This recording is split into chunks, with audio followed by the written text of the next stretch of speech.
Ladies and gentlemen, we have three very illustrious speakers among us today. They will present their unique perspectives and their personal accounts of the 1971 Liberation War. But before we launch into the program, I would like to invite Tasveer Imam to say a few words on behalf of the Bangladesh Liberation Archives, the organizer of today's event. Good afternoon. On behalf of Bangladesh Liberation Archives, I would like to thank you all for being here. In the last 3 years, Bangladesh Liberation Archive has put together several panel discussions, exhibits, film screening, as well as events to commemorate this testimony of 60. Bangladesh Liberation Archives has a twofold mission. Firstly, we seek to preserve the history of Bangladesh's liberation war. In the last 4.5 decades since independence, we have seen many attempts to distort history for political gain.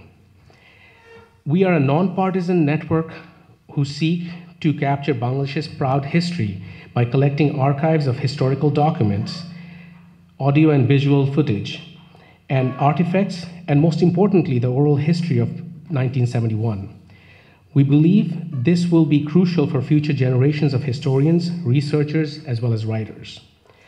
Our other objective is to get second-generation Bangladeshi Americans involved in this process. We want them to know the true history of Bangladesh's struggle for independence. This is the story of where their forefathers came from. This is part of their DNA, and we want our future generations to take pride in it. We are a small team of volunteers and welcome any assistance and support we can get. If you have material, information that you would like to share, or if you'd like to be part of BLA team, please do let us know. And thank you. So today we have a panel discussion followed by a Q&A session. If you've been to one of the BLA events before, you know that the audience is a very important part of our event. We will count on you to ask thought-provoking questions to our speakers. With that, I'd like to introduce today's moderator, Mr. Anis Ahmed. Mr. Ahmed is a man of many accomplishments. He's an award-winning broadcast journalist, a columnist, and a poet. He's also an educator and has taught at London University as well as Chittagong University and Dhaka University. Ladies and gentlemen, please join me in welcoming Mr. Anis Ahmed, our distinguished speakers, Professor Nurul Islam, Mr. David Weisbrod, and Mr. Scott Butcher, as well as our special guest of honor, Mr. M.A. Mohit, the Deputy Chief of the mission. I'd like to now welcome our guests up on stage.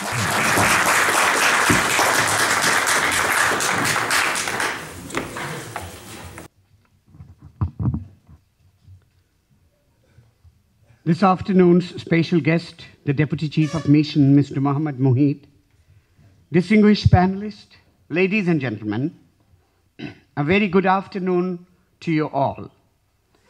As you just heard from Tasveer Imam, Bangladesh Liberation Archives, BLA, besides other programs, have been organizing the panel discussion on the reminiscence of Bangladesh Liberation War over the last 4 years. The efforts to recall the days of Liberation War of Bangladesh is necessitated by the fact that, one, the generation that has not seen the Liberation War of Bangladesh must know the facts as distinguished from fiction. That the younger Bangladeshi diaspora needs to understand the pains and pangs through which their or their parents' country of origin got the liberation.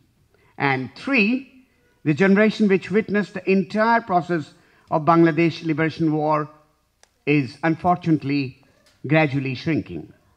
So in order to bring forth the history from the horse's mouth, we have been holding these discussions as a part of building up our oral history.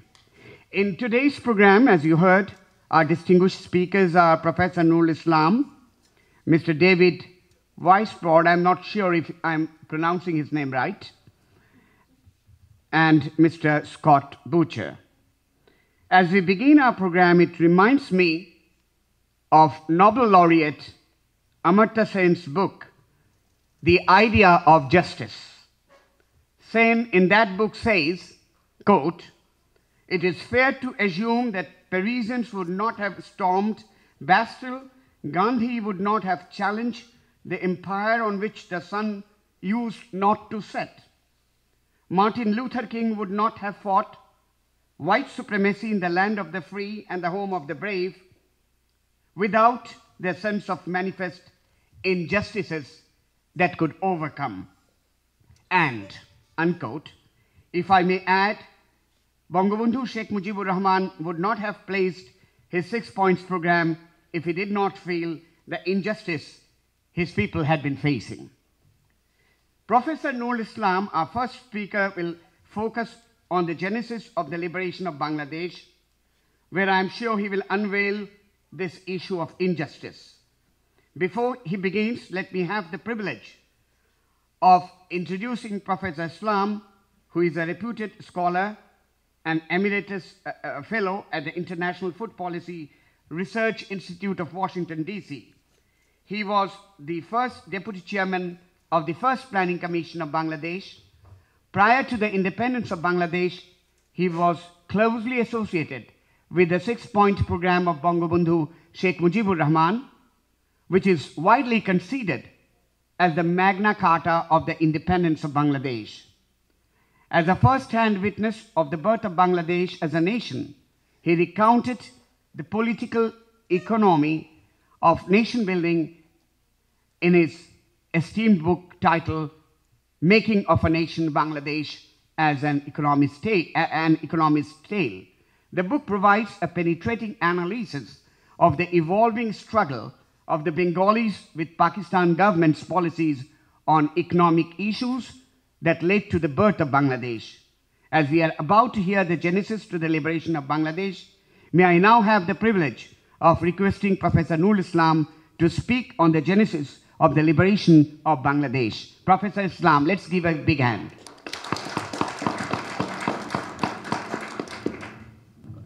Thank you very much, Mr. Anis Ahmed. I'm grateful for being invited to speak to this audience. Unfortunately, I have to speak sitting on the chair. I can't stand for long to go to the dais there. Now, my colleagues in the panel will talk about what happened in 71. I wanted to speak about why 71 took place in the first place. Now, it's a very long history. I would not be able to give you a full analysis. I'll give you some highlights, requesting you or giving time for you at the question answer time to get a little different because time is too short. 20 minutes? 20 minutes. Is nothing. So I would not be able to tell you the story. But Pakistan, in my view, was a concept, not a country. Winston Churchill once said about India in 1940s that India was a concept, not a country. I think it's more applicable to the case of Pakistan. It was a very unique phenomena in the recent experience of statehood. The country was established on the basis of religion. And there are, in fact, no country in the post-war period established on the basis of religion Islam. And it was called Islamic Republic of Pakistan. Only in 1970s and 80s, 3 other countries, Muslim majority countries, called themselves Islamic Republic. One, very distinguished country, Islamic Republic of Pakistan, Afghanistan under Taliban. Another, Islamic Republic of Iran.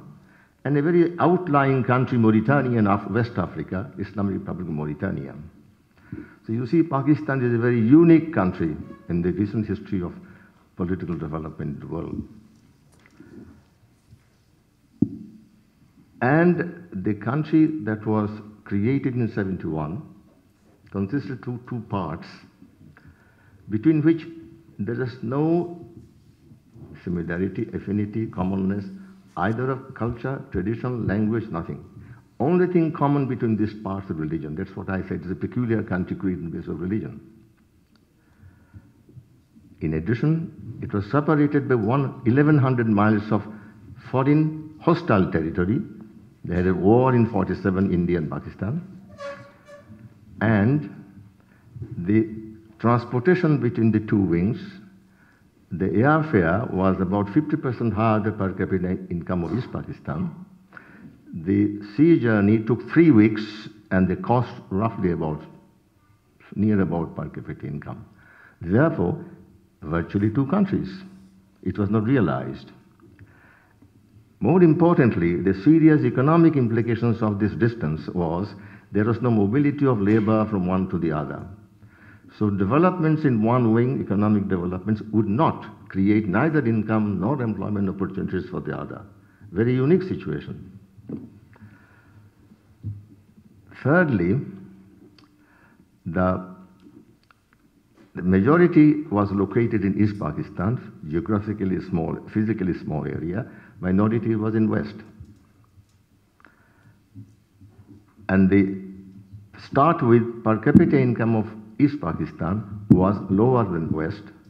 West Pakistan is much more highly urbanized, much more infrastructurally endowed, mainly because in the British period, army installations, cantonments were well in West Pakistan. For historical reasons, you know that. So that was a serious imbalance to start with.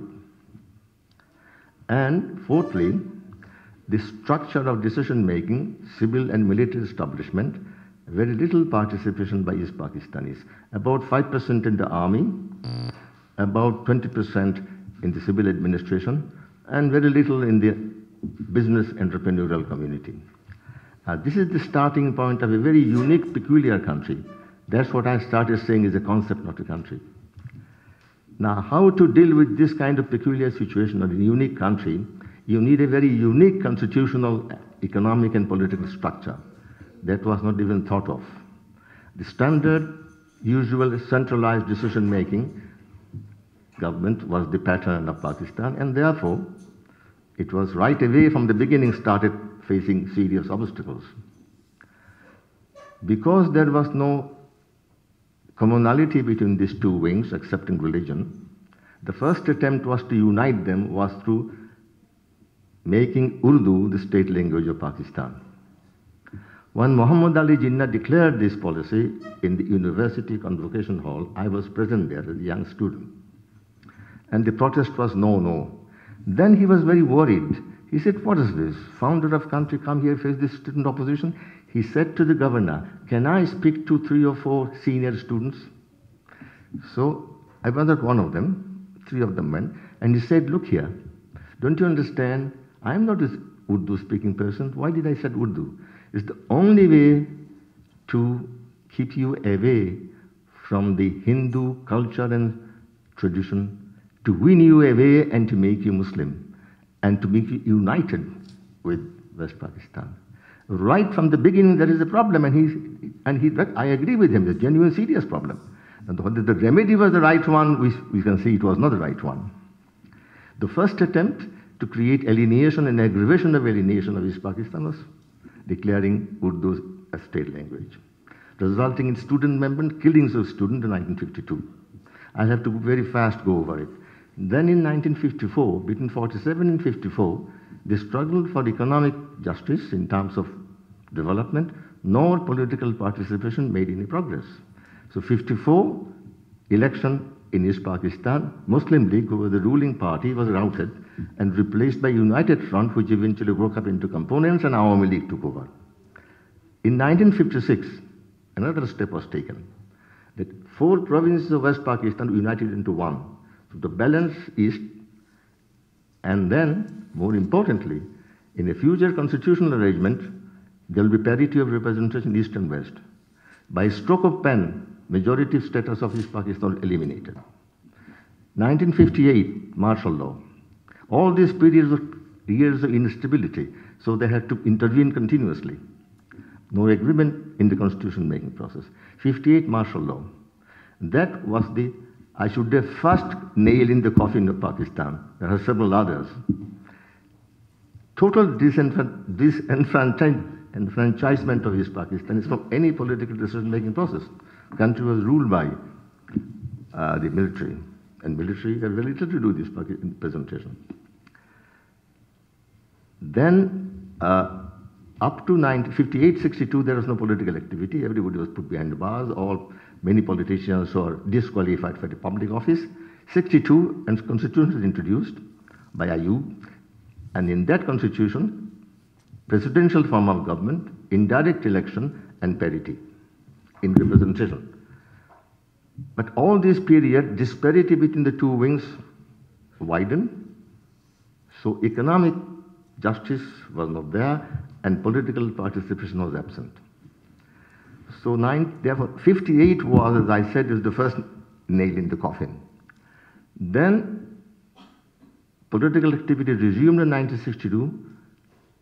1966, Bangabandhu Sheikh Mujibur Rahman proposed the 6-point program. Now this was after 47 to 66, long period of struggle, all kinds of negotiations. It was the end result. Now, 6-point program, I don't think is properly understood, either at that time or subsequently, most of Bangladeshis. What was it really? Autonomy for East Pakistan is neither here nor there. Autonomy has various facets, various compositions, various aspects. It was really a proposal for a loose confederation. Loose confederation, unique again. In the history of the world, again, let's say confederacy during 1767 and 80s when the United States had negotiated for a constitution. There's a confederacy, all kinds of states, 13 or 12. So it's a very loose structure he proposed because he thought that's the only way to have a resemblance of a country. There was no solution. Because army, civil establishment are totally controlled by them. And politically, it was impossible to any other arrangement because by that time, the parties, there are two parties emerged in the country, Awami League and there in the 60s, Bhutto's People's Party. Now, if you have parties formed on the basis of a region, and the majority party will be always East Pakistan, and minority party will be always West Pakistan if you allow one man, one vote. Inevitably, in any parliamentary government, there will be permanent majority of East Pakistan. That's an impossible situation. They would not never accept it. That is why the whole struggle for the 15 years. In any system in which one man, one vote, East Pakistan will dominate. But how could that be possibly acceptable to West Pakistan?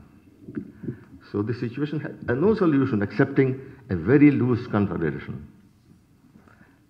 And that I don't think people could appreciate why it was so, because the peculiarity of this country forced that kind of solution. It was never appreciated, either East Pakistanis or West Pakistanis, even scholars who started to study the situation. Now on a second thought, after so many years, we understand it was inevitable logic. There was no solution.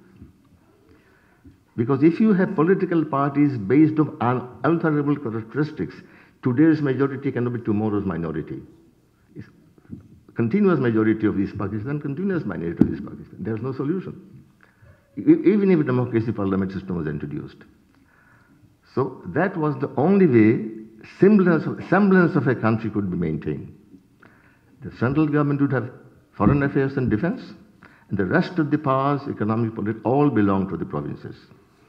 West Pakistan will be one unit, fair enough. With nothing to do, they can be 1 or 5 units, irrespective of what East Pakistan wants. And that 6-point program, let me explain in very few words. You see, defense and foreign affairs in the federal government. All the economic, all political, external, internal belong to the 2 units. The foreign exchange earnings of East will belong to East, foreign exchange earnings of West will belong to West. Trade policy of East will be independent trade policy of West. Foreign aid policy independently negotiated. Tax and revenue policies will be totally independently organized by 2 parts. Now, how would the central government be financed? By contributions by the 2 wings. Minimum contribution on the 2 subjects, Foreign Ministry and Foreign Affairs. So that was a very loose confederation, and more importantly, in that central government, one man, one vote, East Pakistan would necessarily dominate. will be a majority. And parties are already formed on the basis of region. But the minimum subjects, it could be possibly tolerable. Only defense and foreign affairs. And the contributions are from the two units.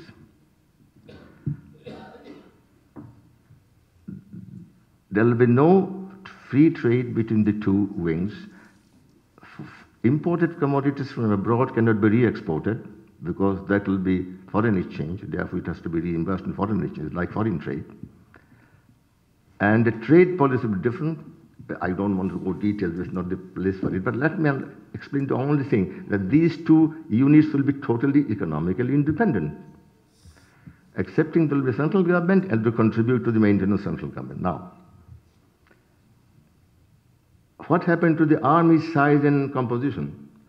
The political government at the center will be ruled by East Pakistanis.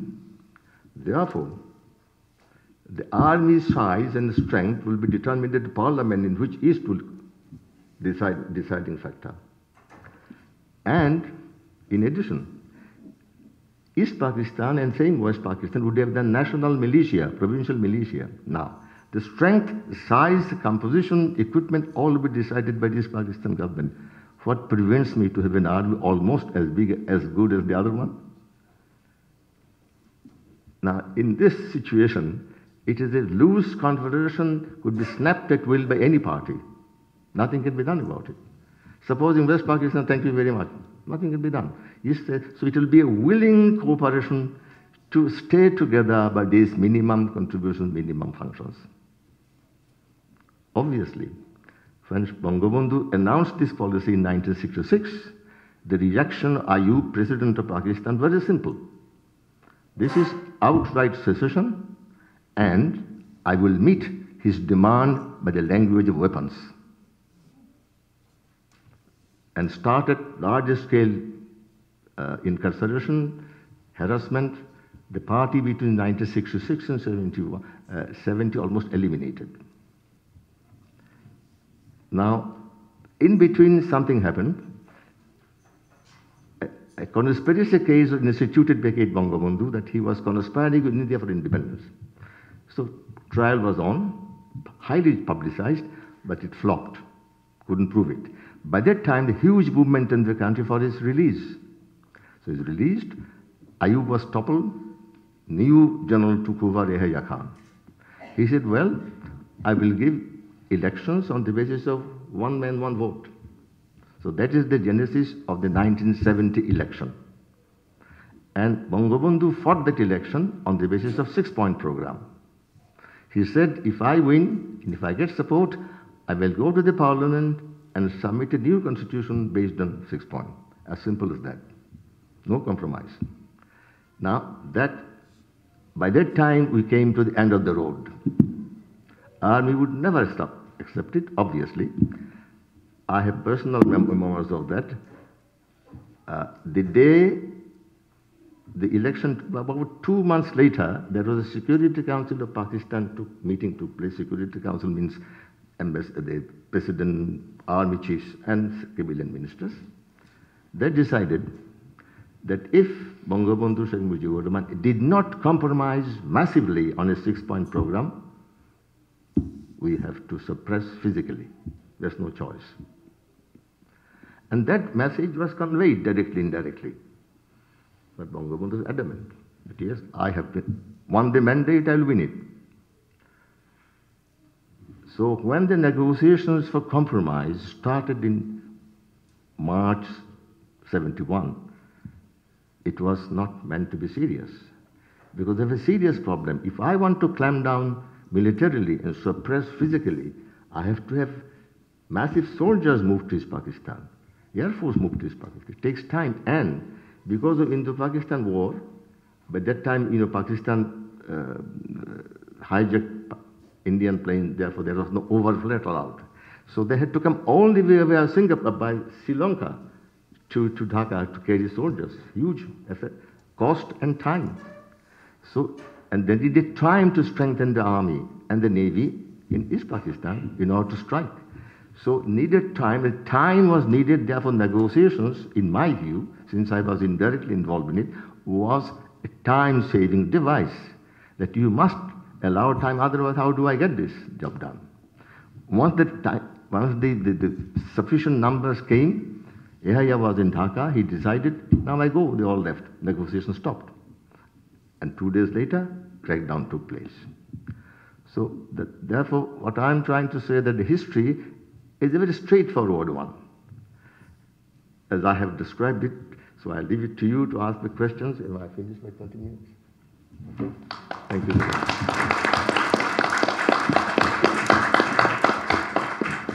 Thank you, sir. Thank you, Professor Noor Islam, for your very informative and indeed thought-provoking speech. As we delve deeper into the genesis of the liberation war of Bangladesh, we would now look into the story of sufferings as Bangladesh declared independence and the reaction here in the United States of America, reaction by public and the erstwhile US government. We are pleased to have Mr. David Weisbrot, Co-Executive Director of 1971 Bangladesh Information Center here in the USA. Mr. David Weisbrot, a former Peace Corps volunteer, was a graduate student in economics at the time the military crackdown in the then East Bengal commenced in March 1971. He, like many Americans at the time, was appalled by the stance taken by the Nixon administration, which continued to provide military and economic assistance to Pakistan, notwithstanding the atrocities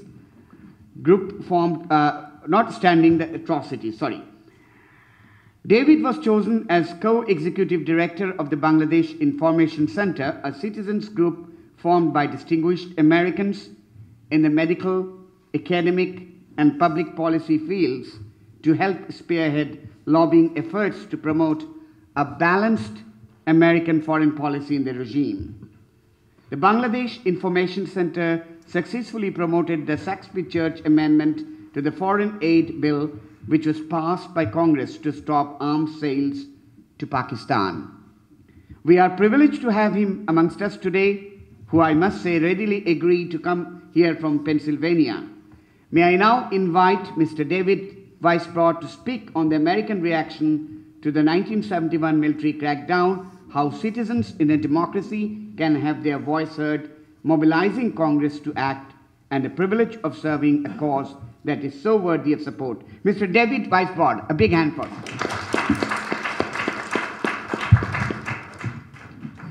Thank you very much for that lovely and gracious introduction. Also, thank you, Dr. Islam, for the very articulate and succinct summary of the events that took place in the decades before that resulted in, as a background and history for why we're talking about this today. I mean, clearly what's pointed out, and I can only add a couple of things, is that here we have a legitimate election where the Awami League won a majority, all the reasons that Dr. Islam noted, and then notwithstanding that majority, the military came in with brutal force to crack down and commit terrible atrocities that moved the hearts of any people that were observers, as distant as they may be. I, at the time, was a graduate student at the University of Wisconsin, having been in the Peace Corps following these events, and really affected by what we were reading. The number of refugees, the number of people killed, and the scale of this is something that really was unimaginable.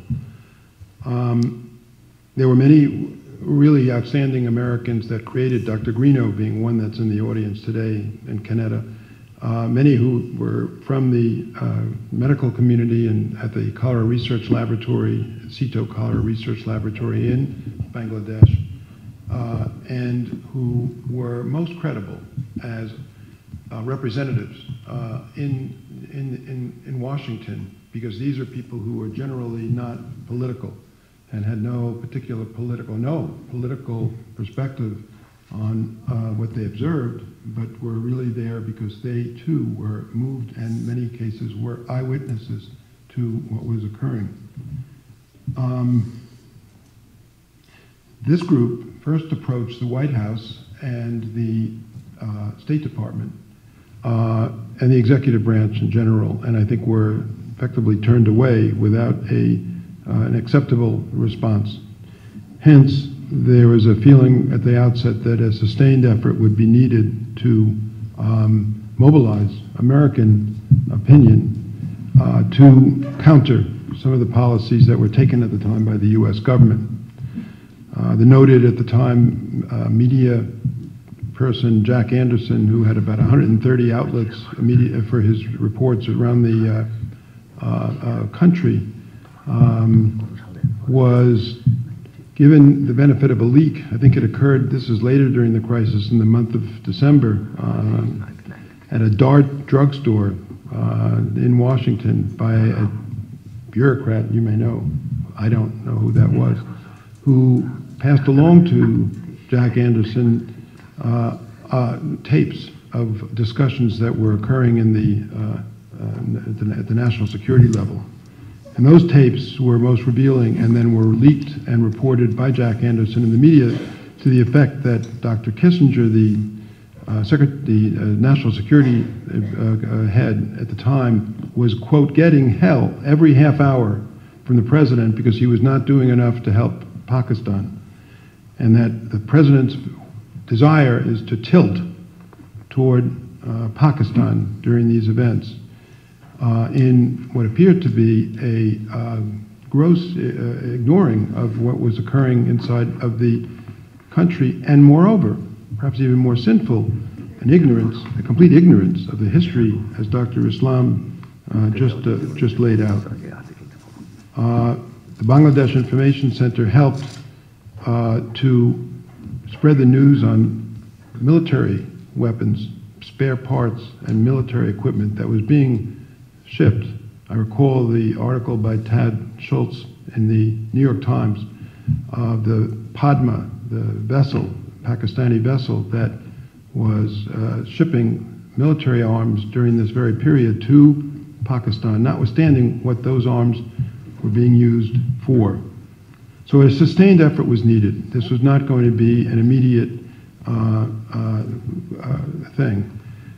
Two noted senators, in particular Senator Saxby and Senator Church, one a Republican and one a Democrat, came to the fore and were leaders to write an amendment to the foreign aid bill that would call for a neutral American foreign policy, recalling this is in the period right after the Vietnam War, and so the people in America were most receptive to not getting entangled in any foreign affairs or any entanglements, in Asia in particular or anywhere.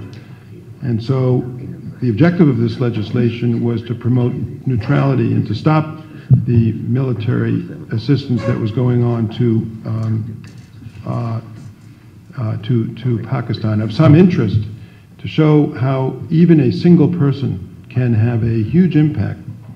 The reason that Senator Saxby was involved, he wasn't on the Senate Foreign Relations Committee, he was a Republican, was normally considered to be a supporter of the Nixon administration. However, his son was a college roommate with a Dr. Rodi, one of the doctors that was part of the Cholera Research Laboratory and who was present in East Pakistan and observed what was occurring. And Dr. Rodi told his experiences to the son of Senator Saxby, who then engaged with his father, persuading his father that this was a cause that warranted his support, and he gave his support to our good fortune. So letters, telegrams, media events on a fairly large scale were, the work that we did during that period.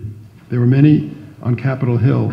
Senator Kennedy in particular, who was the chairman of the Judiciary Refugee Subcommittee, became very much engaged, visited the refugee camps in India, and was a poignant and very effective voice in support of the cause of the Saxby Church Amendment in terms of changing American foreign policy.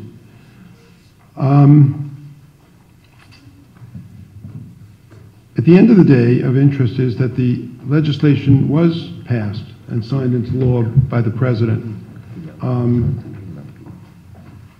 You know, just as an afternote to this, some excellent scholarship has been written since in a book that you may reference or you may not, but that my distinguished colleague to the right, who was present during the time, that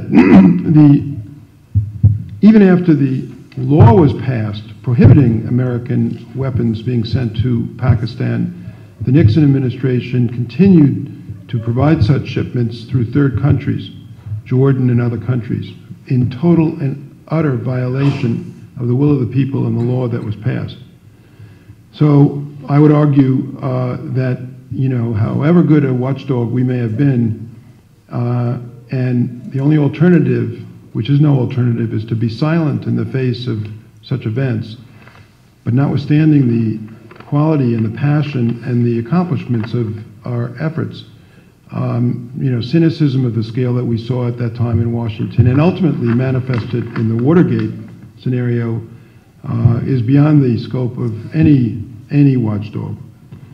To wit, the 7th Fleet was really sent over in the midst of the December War, and we recall, why was the 7th Fleet there with its nuclear weapons and 2,000 Marines, 8 warships, and what was the purpose of that? Why was that present in the Bay of Bengal? So many things have been learned from this, and I think the last words I would say are that the opportunity for a young American at the time, graduate student at the University of Wisconsin, to participate in a cause so compelling and so worthy, and is something that I have had as a point of pride for my whole life. And so at the end of this, I would only say that it's I really who have the voice of thanks and gratitude to all the many Bengali friends that I've made, and they've been lifelong friends, many of whom became distinguished representatives of the government and active in Bengali life, and the experiences that I had and the friendships that I made and the small contribution I was able to give is something that's lived with me as a point of tremendous pride for all these years. And so I really am grateful to the people of Bangladesh and to all of you for letting me be a part of this. Thank you.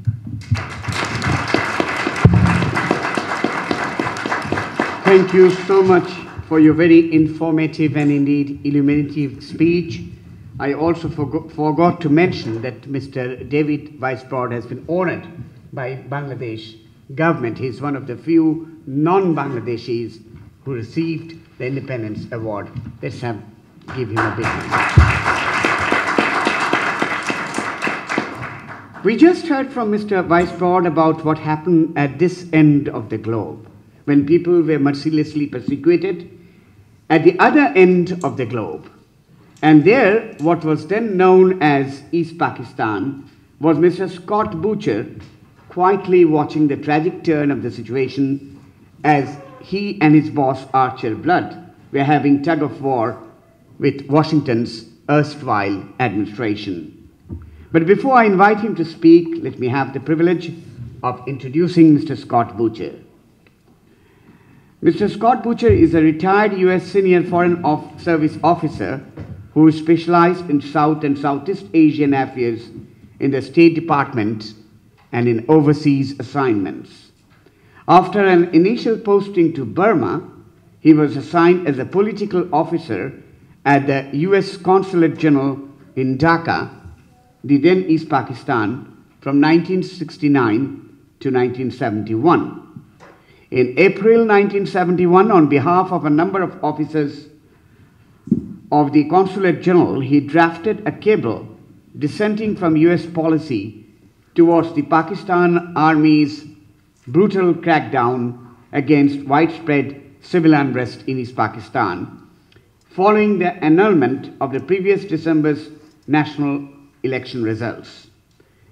The cable, with appended comments by then Consul General Archer K. Blood, who not only authorized its dispatch, but also in effect endorsed its content, became known as the Blood Telegram.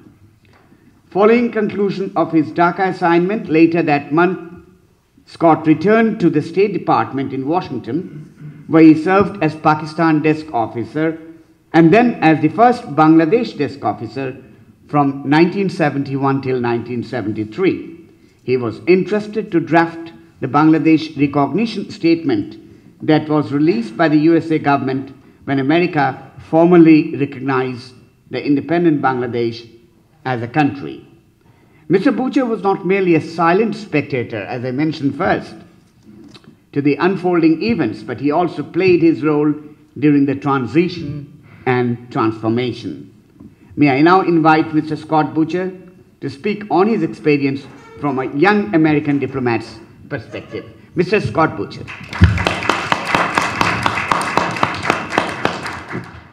Thank you, Anis, and thank you, Dr. Islam and David, for your very insightful remarks. It's always hard being the cleanup hitter, as it were, on a panel. I'm going to try to cover a lot of ground, but not in as much depth as I would like to because time is short. But let me just give you some highlights, and then perhaps in the dialogue we can, if people wish, can explore some of those further. In my situation, I was following events from the inside, as it were, from a U.S. diplomatic establishment. The embassy was located in Islamabad, and it had what they called constituent posts in Lahore, Karachi, a small office in Peshawar, and a larger and somewhat autonomous facility in Dhaka. This was only the second assignment in my career. I arrived in Dhaka at the age of 26, somewhat experienced in tropical Asia, having had 2 years in Burma as a junior rotational officer and consular officer. And so that kind of colored some of my perceptions going to then East Pakistan. My wife and I and our one-year-old daughter traveled via Islamabad and then flew on to Dhaka. And it was so striking to see the difference in the geography, the arid browns and grays and very subdued colors of West Pakistan, and then the emerald green of East Pakistan, which was almost glaring to the eyes, but reminded me more of tropical Southeast Asia than it did of certainly West Pakistan. So that was kind of the first impression that we had. A second impression was how friendly the people were in Burma because of the military rule, which was very harsh, and the paranoia, the xenophobia, the kind of fear and concern of foreigners taking over their economy, their government. In fact, by then they had expelled many non-Burmese from their country. It was very hard to have contacts with the local people. Contrary-wise, in East Pakistan, we made wonderful friends, just warm, friendly people. The third thing was the economy.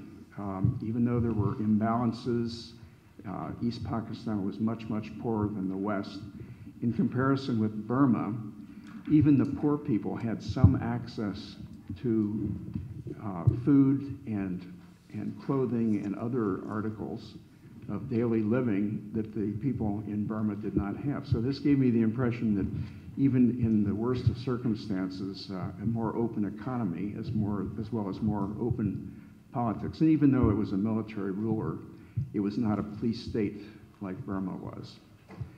After getting our feet on the ground, I found my job absolutely fascinating because I found that Bengalis, they really do like to talk, and they really like to talk about politics. And clearly, this had been repressed for years, and I found that people would come to our house of all political persuasions. There were pro-Chinese leftists, pro-Russian leftists. There were very conservative groups. There were traditionalists with the Pakistan Muslim League, and there were many of our friends who were very interested in the Awami League and its policies and platform. We settled in well, and things started picking up as a political officer when President Yahya Khan early in 1970 allowed parties to restore their activities, and politicking for the scheduled elections that fall began in earnest. Rallies picked up steam, and people were much looking forward to the elections. They were postponed slightly because of some flooding somewhere in the country to early December of 1970. Unfortunately, there was a terrible natural calamity that came just a matter of weeks before the election, and frankly is relevant because it affected the outcome.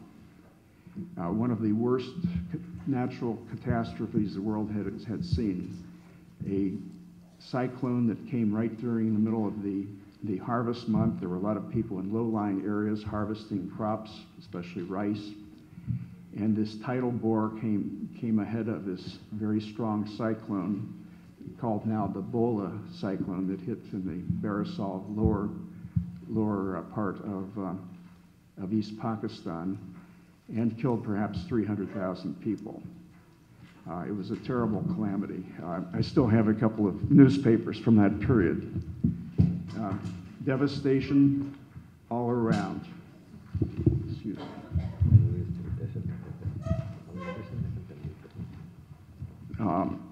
Save the survivors. It was absolutely dreadful. And the international community responded brilliantly. Plane loads of clothing, relief supplies came in from all around the globe. Huge American transports, Russian transports, British, Australian, and so on. Plus, their civilian workers came in to help the local authorities with the terrible burden of dealing with this calamity. However, one of the nice pictures I have of Archer K. Blood and his wife is greeting one of the senior American military men who was with this relief effort. They flew in helicopters from the United States. They flew in crews from Vietnam and did a marvelous job of delivering relief assistance. However, the Pakistan government, in contrast to the foreign aid relief, the disaster relief, looked paltry. Frankly, some of this is unfair because it's sometimes easier to move relief supplies that have been palletized and are in warehouses for just these purposes from point A to point B than it is to move things within a country. In any case, the Pakistanis did not do well in terms of their messaging. President Yahya, after he flew over the area, famously said it didn't look too bad to him. Well, the problem is when something is washed away, there's nothing to look at.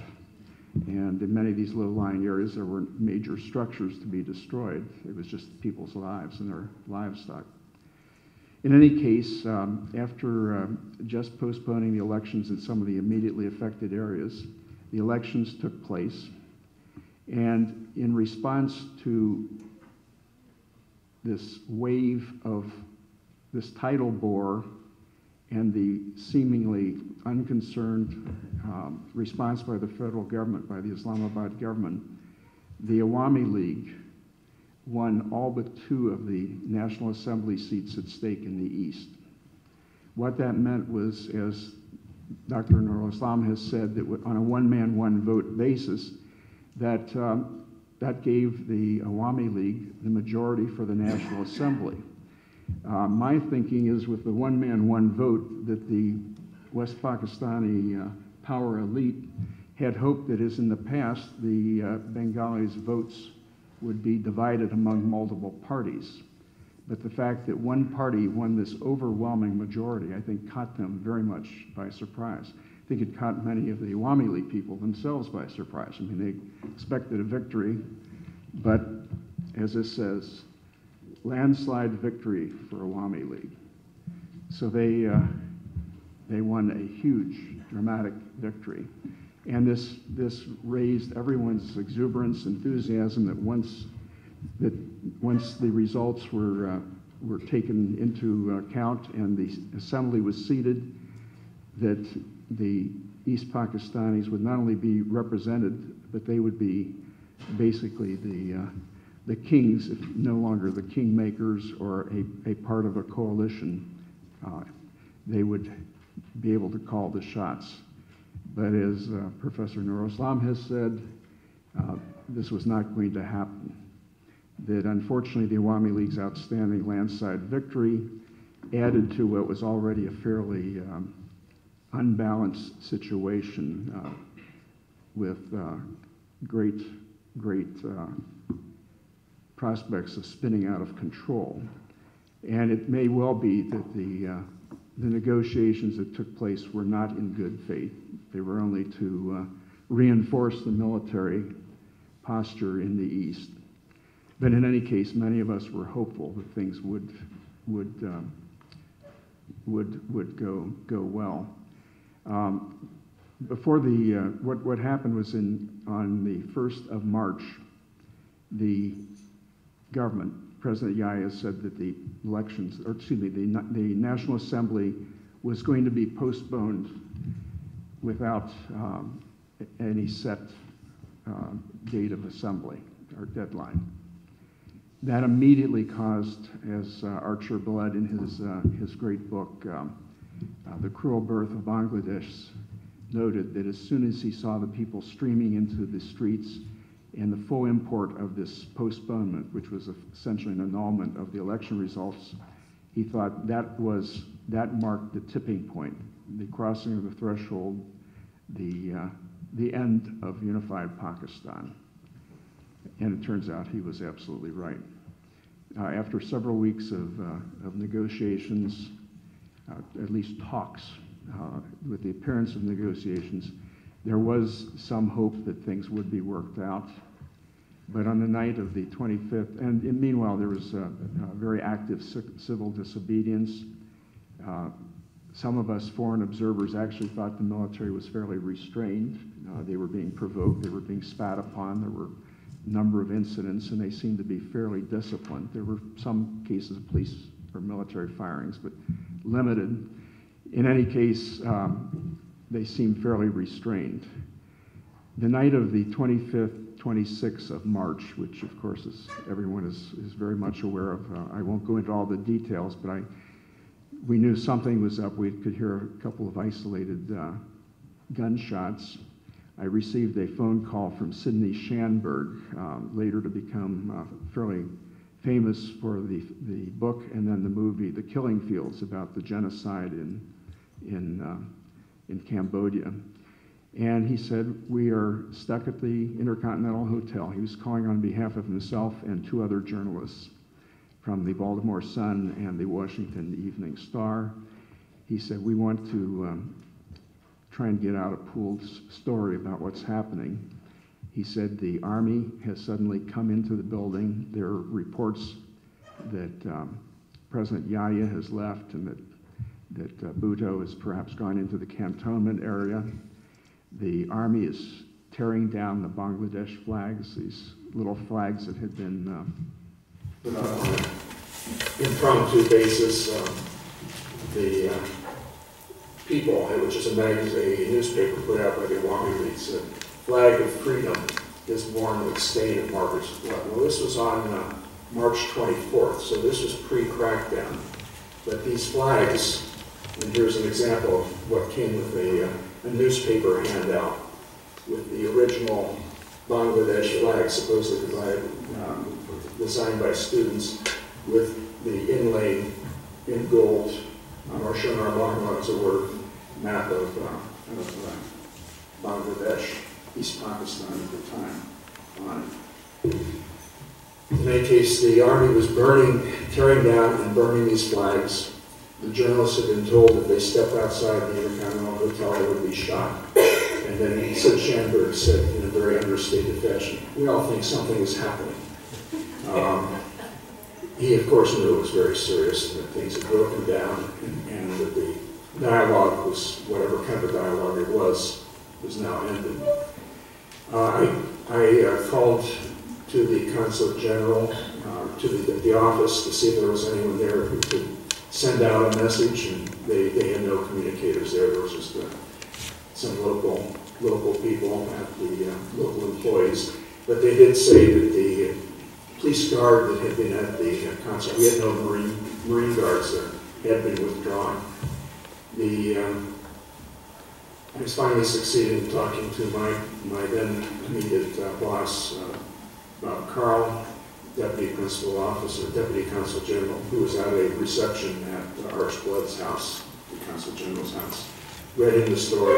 He said they already had heard something was happening, and indeed a stabbing that, things were starting to get nasty outside. And a stabbing victim, not clear who the victim was or who the assailants were, had been brought into the residence compound, was being treated for his wound. So my wife and I decided what to do when a war was about to break out. We heard there were people building barricades. I'd gone outside, talked to a couple. They were Awami League youth members, some local police building a barricade to keep the military from coming down our street. We lived on Road 32 down Monday, which is actually a matter of probably 8 or 9 houses away from Sheikh Mujibur Rahman's house. Anyway, we went to bed because we knew we were going to need some rest because things weren't going to go well. And we were suddenly awakened about 1:26 in the morning, and it was automatic weapons fire outside our door, outside our house. And we crawled into an interior room, got our little daughter, and hid basically for safety in the center of the house. Later, when things quieted down a little bit, we went up on the roof. We could see, we had access to our flat roof of the house, and we could see flashes and gunfire, hear lots of gunfire. We could see fires burning, but we didn't dare go outside because there was a lot of shooting in the area. The next morning, we were waking about 6 o'clock, loudspeaker trucks going by telling people there was a curfew not to get out of the house.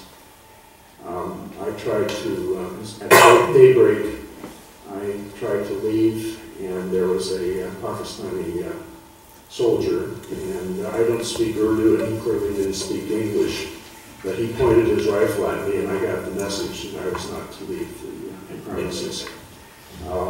So after being stuck for about 36 hours, I've heard similar stories from others, such as my old friend Arnold Zeitlin, who I haven't seen for 40 years, who was one of the journalists who happened not to be corralled at the Intercontinental Hotel at the time.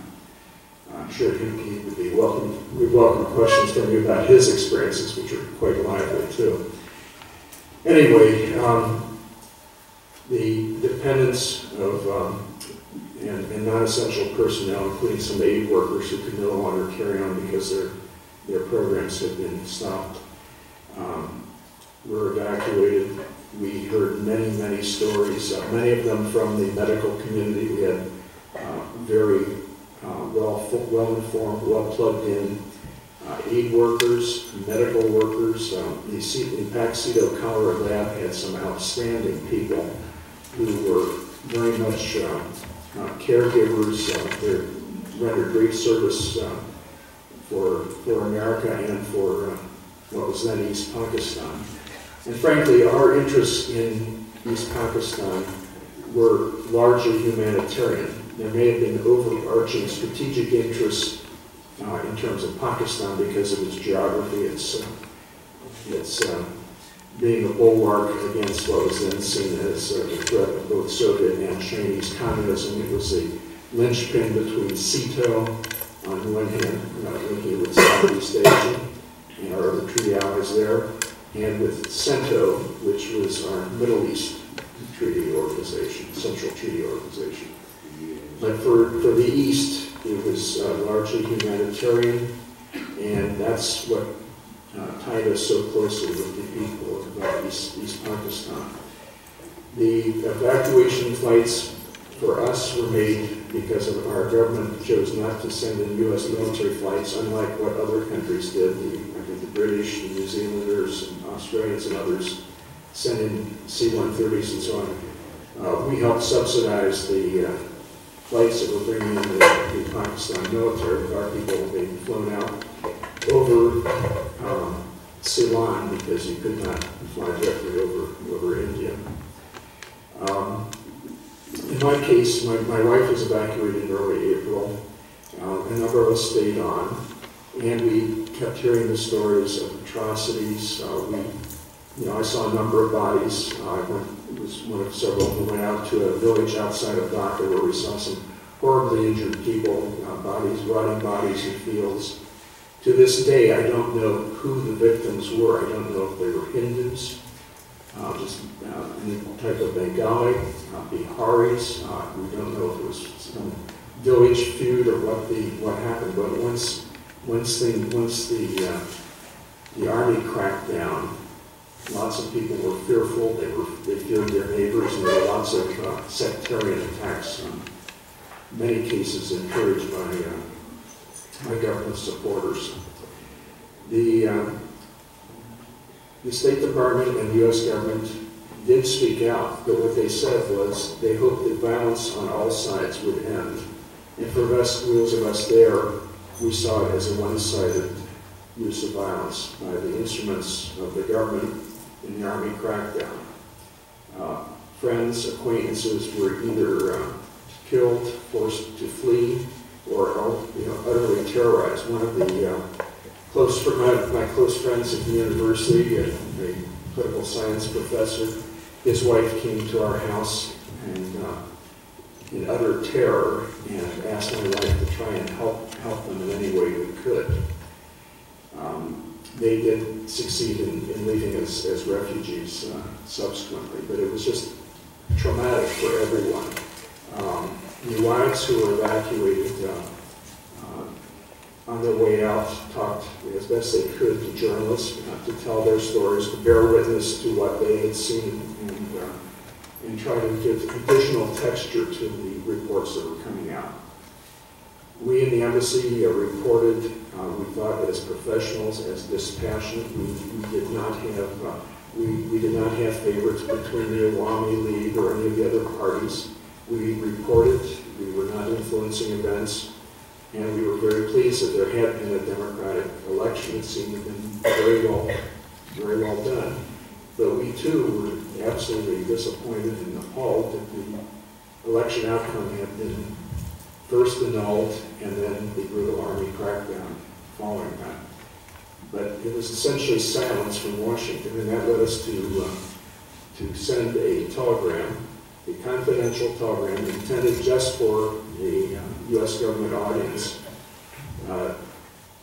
basically saying that we were remaining silent while others, including the Soviets and other countries that we certainly didn't feel were as interested in the well-being of the people as we did, with all of our humanitarian concerns. And we were pressed into doing this because of the lack of response to the cables that we were sending, the reports we were sending. And to that, Archer Blood added his own comment, essentially associating himself with our criticism of our government. Now again, this was not to be a public document. It was intended for the policymakers to basically take a look at the reality on the ground. They may have wanted to protect and preserve a united Pakistan as a bulwark against communism, but what was happening was Pakistan was no longer united. It was only a question of time, and as Archibald said, the handwriting was on the wall. There was going to be an independent Bangladesh. So we sent that off. We followed it up with many other cables, some of them of a higher classification, because it was leaked to Jack Anderson, we're not sure by whom, but someone, very well, possibly someone who had served in a humanitarian capacity in Dhaka and was now back in Washington, and wanted to make sure to work that out. I, on my part, was headed back to Washington. I actually had my orders, so several weeks after my family was evacuated, I went back to Washington. Actually, I accompanied Archblood to Islamabad. We briefed their embassy people there, and then I, along with the Deputy Chief of Mission in Islamabad, went on to New Delhi to tell people there what we saw. Again, Islamabad had a different perspective, much more pro-Pakistan than those of us on the ground in the East.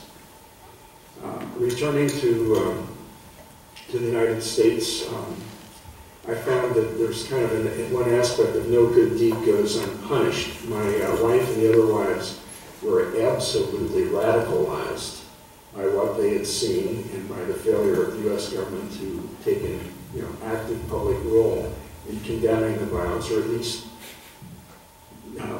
putting the blame more, perhaps in a diplomatic way, but still sounding the alarm that what was going on was terrible.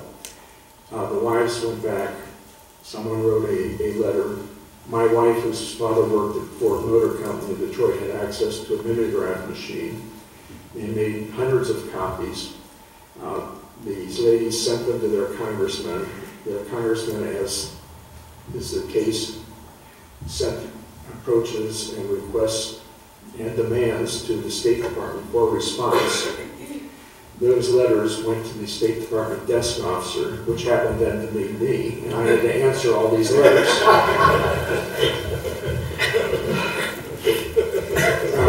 It was not, I can say it with a little bit of a smile now, but frankly at the time, when moving from the field to a job in the State Department, and if you have had any dealings with the State Department, even though desk officers are often relatively junior or fairly low-level, mid-grade officers, they do have responsibility as a key contact point, and often will start the piece of paper, they will draft something, and then it may be modified as it goes up the ladder.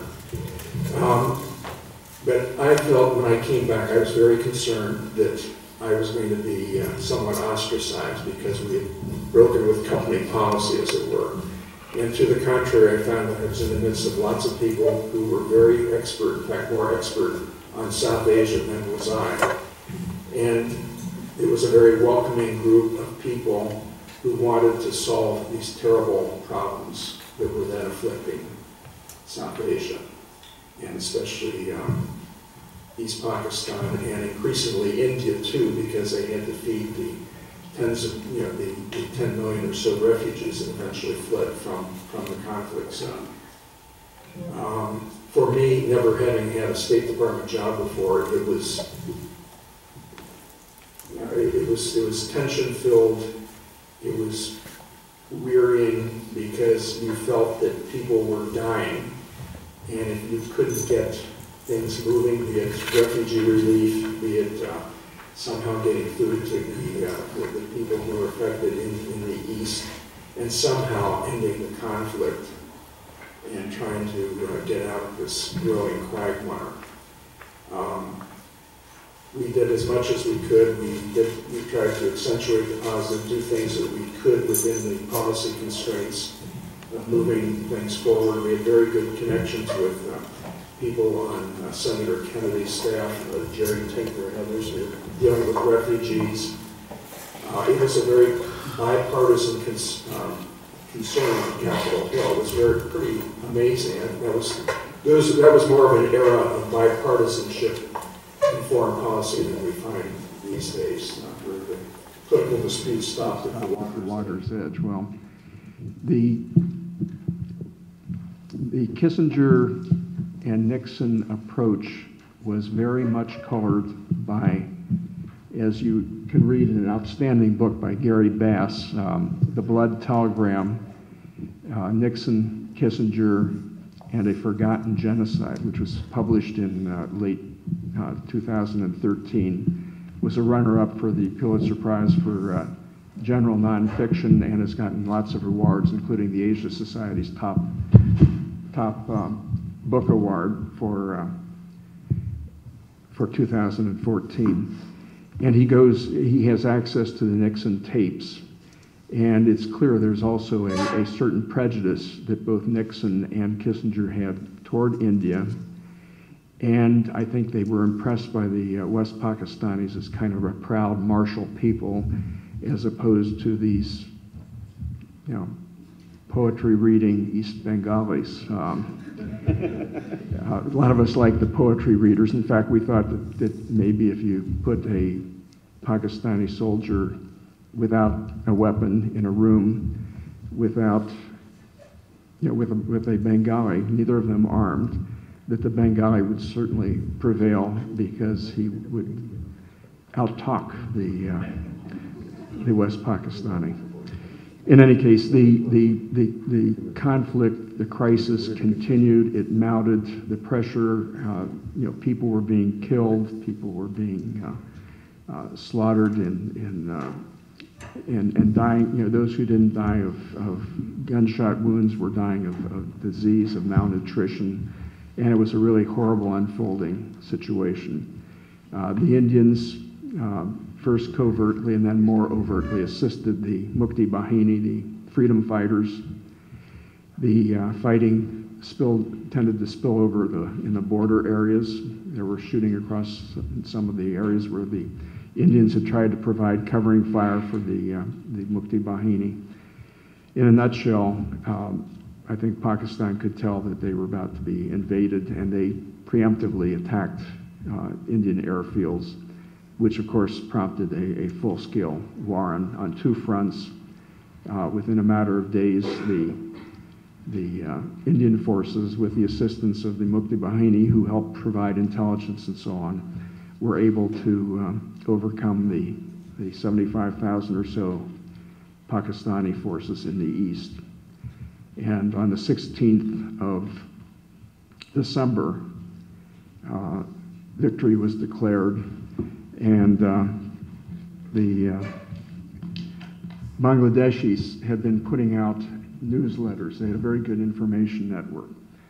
And the latest issue of December 16th, actually a liberation supplement, says, "Joy Bangla, victory for Bangladesh, Bangladesh completely liberated, enemy surrenders unconditionally." So that was not exactly the end of it, because we still did not recognize Bangladesh until later in April. And one of my great pleasures was being able to draft the recognition statement signed by Richard Nixon. I actually have a signed copy. So it was kind of don't get angry, get even. So I was able to draft the recognition letter and basically said that I wish to inform you that the United States government has recognized the People's Republic of Bangladesh and that we would like to establish diplomatic relations at the embassy level with your government. And it goes on to say about historic ties between the people of East Pakistan, or actually between our two peoples is how we got around the language. The U.S. has maintained an official mission in Dhaka since 1949, and over the years, many Americans, both in private and official capacities, have derived great satisfaction from the opportunity to work side by side with the Bengali people. We didn't know what they were going to be called, so we just spelled them Bengali with two E's instead of an I. And then later they became known as Bangladeshi, but it was a little semantic problem at that point. Have derived great satisfaction from the opportunity to work side by side with the Bengali people in a variety of enterprises aimed at combating disease, illiteracy, poverty, hunger, and the impact of natural disaster. Enduring relationships have resulted from this collaboration. I am sure that the friendship and goodwill between our two peoples will be further strengthened in the coming years, and I trust that our traditional cooperative association with your development efforts will continue. We fully share your aspirations for the progress and the welfare of the Bengali people, and the hope that the nations of the subcontinent can normalize their relations and work together to form a lasting peace. Thank you.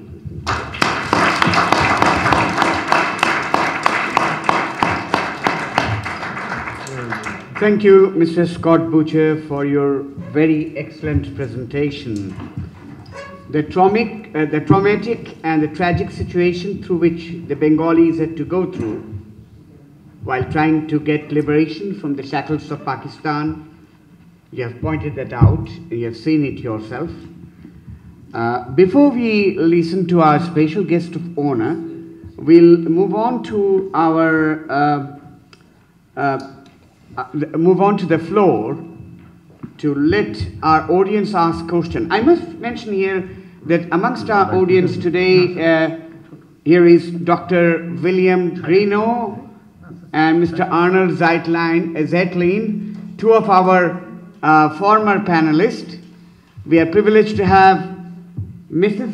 Greeno here as well, and we are privileged to have Dr. Mohsen Siddiqui here, who was also involved very actively in 1971 with the Bangladesh War of Liberation.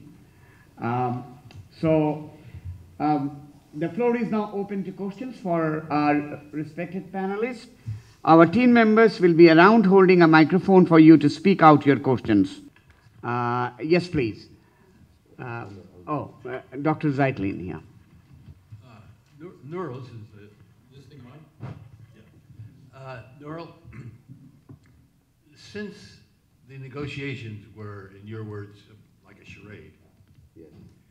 and basically Sheikh Mujib had already committed not to be a prime minister in the center. Not to? Sheikh Mujib had pretty much decided he would not be the prime minister in a central government, that he would stay in East Pakistan. Yes. I've never been able to figure out why he didn't make more of a public issue the buildup of the military in Dhaka. What did he not know about it? Did he not know about the scale of it? Or was there some reason where he felt that it had to be played down? The question is, why didn't he do something about that? Right. Why didn't he make it much more of a public issue? What could he have done? Please ask me. Under the circumstances, what do you think he could have done? Could he had announced that we are, in the midst of these negotiations, we are seeing a buildup of the material of the military, and made it a public issue?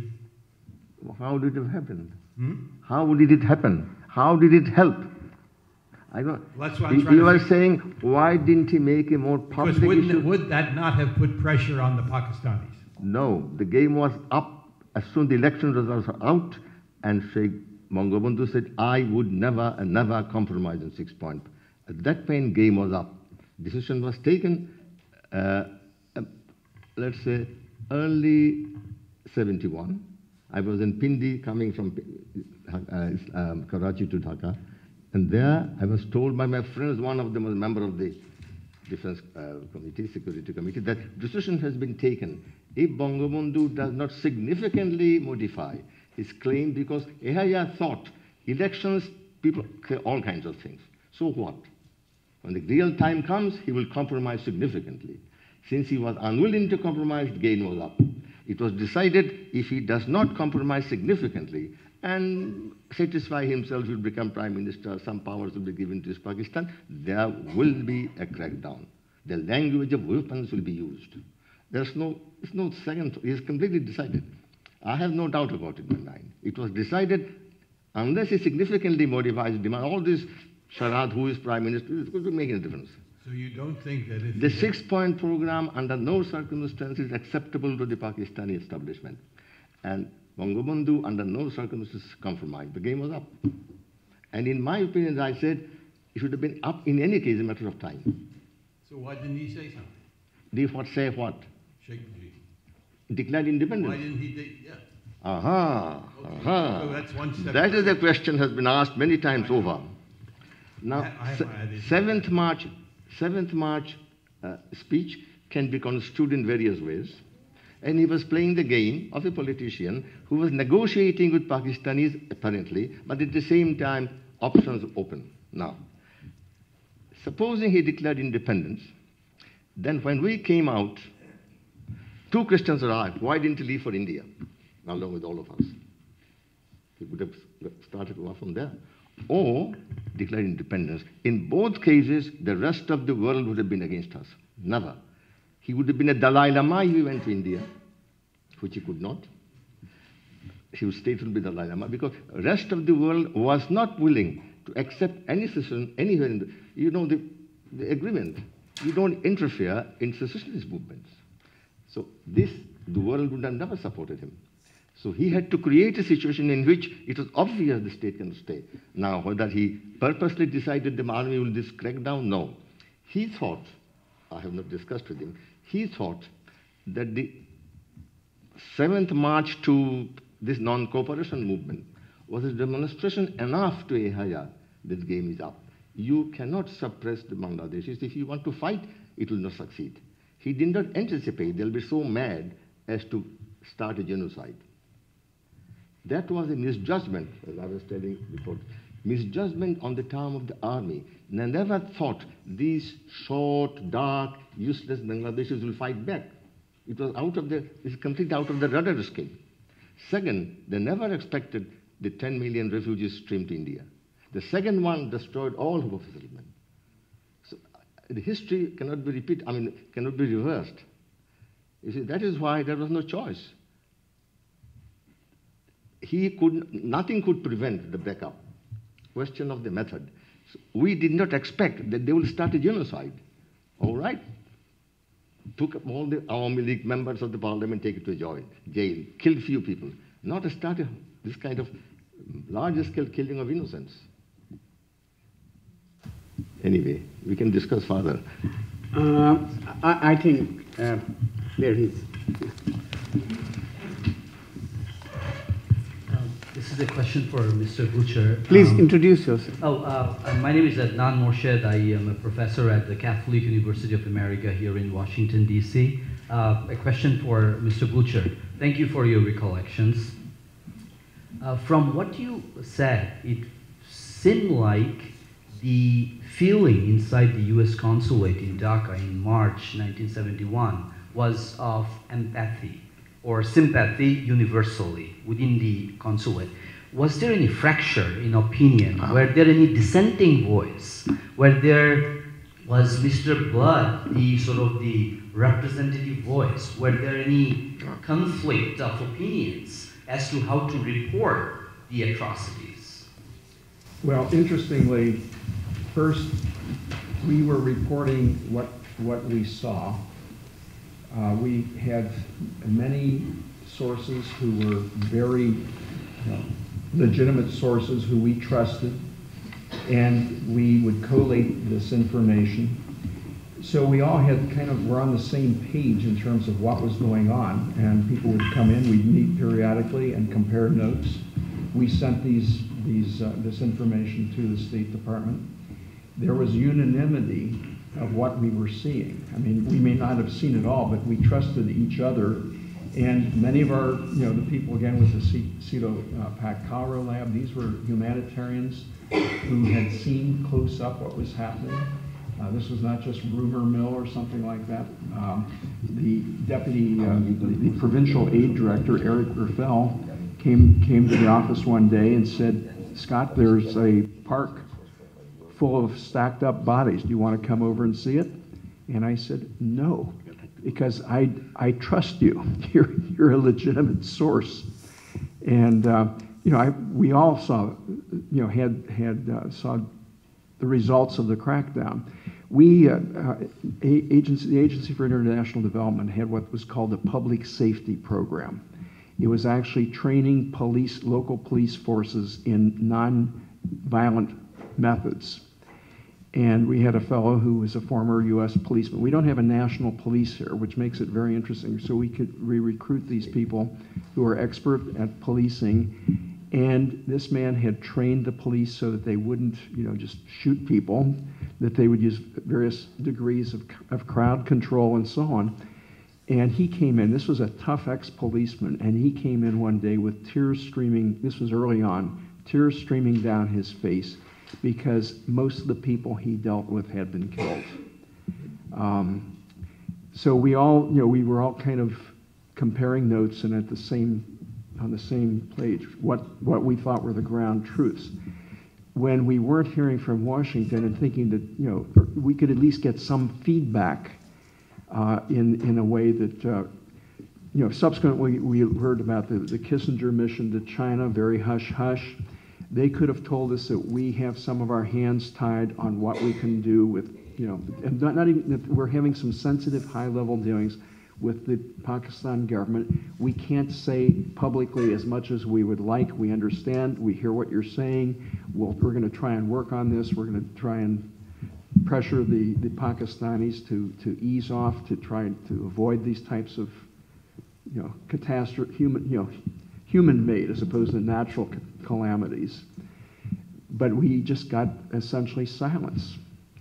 And so we wrote up, I talked to several of my colleagues, and I took some notes, and I wrote up the basic draft, which was virtually unchanged when we circulated around because everyone's largely in agreement.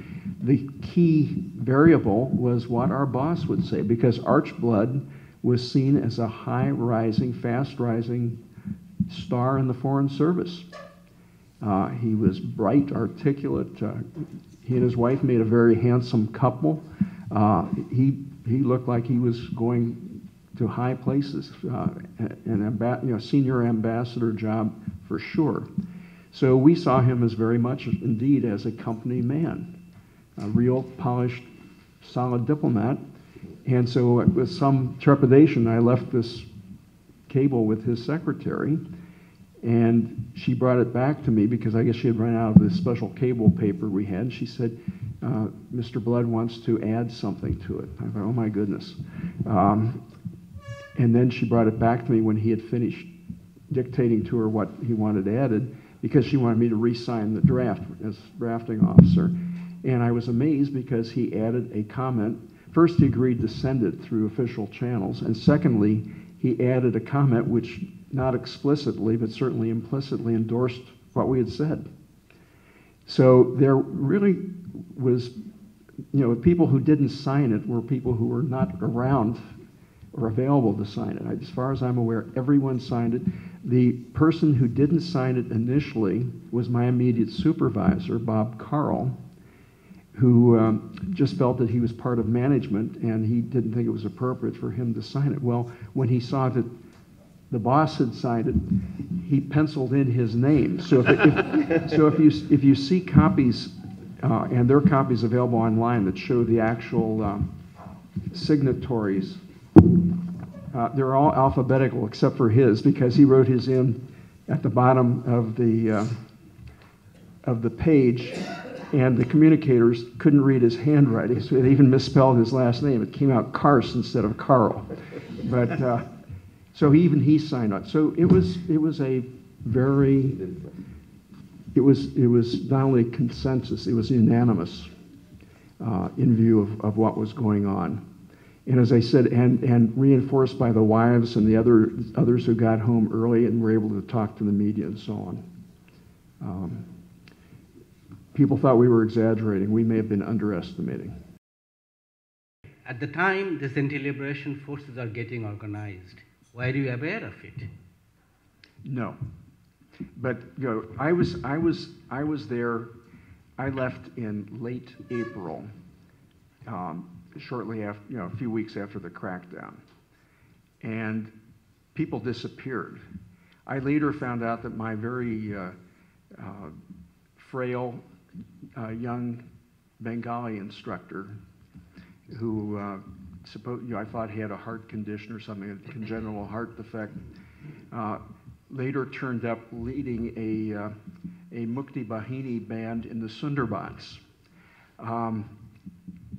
A lot of, as best I could tell, a lot of what happened was in response to the military crackdown. And we can debate back and forth, how much of Bangladesh's independence was because of the Bengalis and how much of it was forced because of the bad handling by the Pakistanis. Once the elections were annulled, and maybe there was no question if both sides were irreconcilable and neither would compromise. But this came about very suddenly. We were not, I mean, there was talk about self-defense forces to protect villages and things like that, but nothing in a terribly organized fashion. And of course, you had some largely Bengali elements of the Pakistan military defecting, basically, taking their weapons, and they helped provide a core of the Mukti Bahini, clearly. But we were unaware of any, major organized efforts for an insurgency before the crackdown. No. Well, I wasn't talking about the organizational structure of Mukti Bahini. I was talking about the anti-liberation forces. The anti-liberation Yes. forces. Okay. Who were then getting organized right from the very beginning. Okay. Well, I'm sorry, I misunderstood your question. Clearly there have been there are elements who have played on secular distinctions.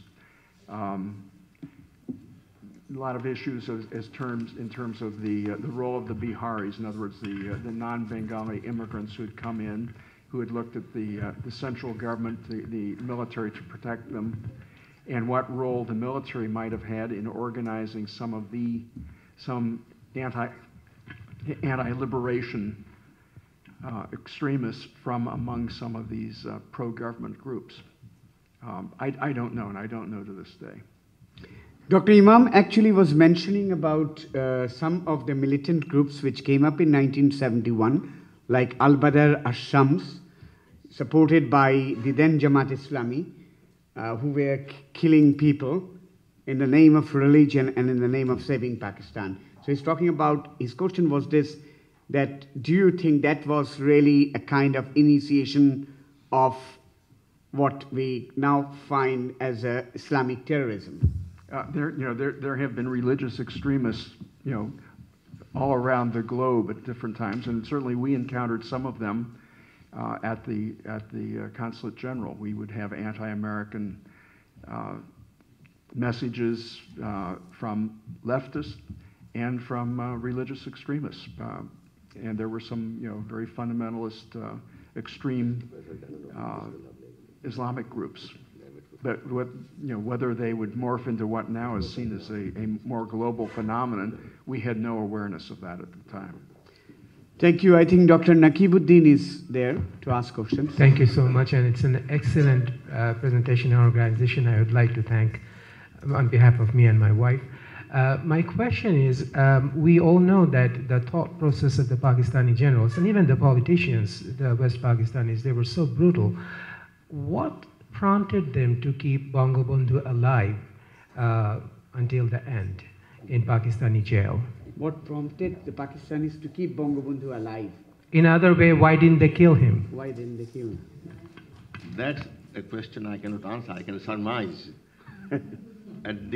I suppose in the beginning, they wanted to try him first, right? He was guilty of high treason. That was the trial. Now, why didn't they kill him after the trial? According to news later on, they were planning to kill him. The grave was being prepared next to his cell. Now, there was a tremendous pressure against killing him. That's for sure, international pressure. Even Shah of Iran, who was a great friend of Bhutto and Yahya Khan, both of them being Shia. Yahya Khan was a Shia, great friend. He told us, the delegation, when we saw Shah of Iran, in 1973. He said, remember this 5,000 years of celebration of Iranian dynasty? There, Yahya Khan was present, and a lot of the heads of state were present. And Shah of Iran was so committed to Pakistan, to Bhutto, said that whatever you do, do not kill Shah Mujibur Rahman. He told us, me and Kamal Hossain, that we repeatedly told him he must not be touched physically. Maybe international pressure did work. I think international pressure did work at the end. In the beginning, they didn't think he will be killed. But Yahya was taking his time. So that's why it happened. It could have been touch and go. I don't know. I can tell you what I know. I might add that the U.S. government was very strong in its pressure on the Pakistanis not to harm him. And there were many others. And you have to also remember there were tens of thousands of Pakistani troops still held as POWs in the East, and that has to also be figured into the equation.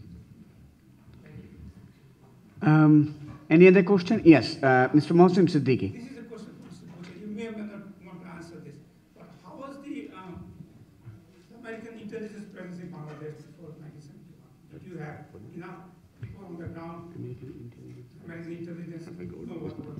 Very dangerous question. Well, we have, frankly, getting intelligence, overt or covert, in a place like East Pakistan at the time, I found Bengalis of all stripes just were very happy to have an audience. As I said, having been in Burma, where information, where even contacts with the local people were so hard. I used to tell people in Burma there were two people who had good jobs. Me, because I was a consular officer and they needed to approach me for visas, and I spoke Burmese, and the ambassador. That we were the only two they had to deal with. But in Dhaka and elsewhere on travels around the East, in then East Pakistan, people were surprisingly open. We didn't, lots of our reports, which we had labeled confidential, were only just to protect the who was telling us stuff, but we didn't have to twist any arms. They were very open. Many of them had their own agendas they wanted to tell us about. Maybe Arnold has some other thoughts, but getting information was never hard. Getting clear and factual information and sorting out fact from rumor and conspiracy theories, that was the hard part.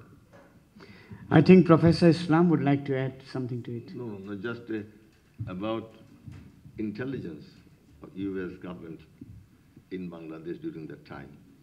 I have no ghost of an idea, but I can tell you about a book I have seen.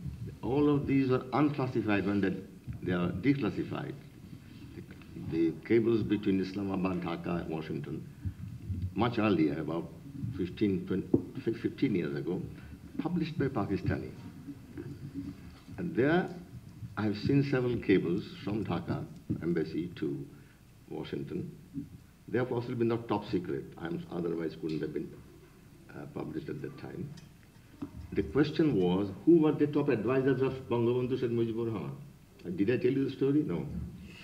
So I read that book. Who were the top economic advisors to Sheikh Bangabandhu? The name was the chief of the Burma Shell Company, Mr. Wahid in Dhaka. He was very close indeed. I think that's the name. Second was Akhlaqur Rahman, who was a leftist and nothing to do with the Awami League. And Rahman Suman, partly because he was there, and Anisur Rahman. My name, that never appeared at all. The real culprit wasn't there. So I was flabbergasted. How come? The main culprit's name is not there. And I was heavily involved writing all these things. So I am very sorry to say, I think state of information, at least the way I saw it, is a very poor, very uninformed one. Any other question? Yes, I think Dr. Himatullah Pala. Wasn't it too quick to recognize Bangladesh? Was there any sinister thinking on the part of America to recognize so quickly Bangladesh? And still, if you look back, if reading some of the books, it seems like if America went not back so quick, Bangladesh would have been more stable in the long run. Well, I might also add that in the period before we recognized Bangladesh, many people had stayed on. There were medical practitioners, there were people in the non-governmental organization areas, and a lot of these people-to-people contacts really helped sustain the connections before the official recognition. Ironically, the day before we announced recognition, which had actually been in process for a while, Sheikh Mujibur Rahman complained and said he was going to close down the American mission in Dhaka if they didn't have the decency of recognizing Bangladesh. But it was not in response to that because it was already working through the system. I think initially they didn't want to be unseemly fast because Pakistan remained a close ally and was still being used to facilitate contacts with China And you have to realize that at that point we were still deeply mired in Vietnam. That was before the peace accords and so on. So the process would, we wish, many of us who were dealing with it would have liked to have seen it happen quicker. But even without recognition, things were going on. We were getting some aid shipments in and things like that. Dr. Shamima Akhtar Daisy. What kind of challenges you and your team faced during that time? Well, actually, I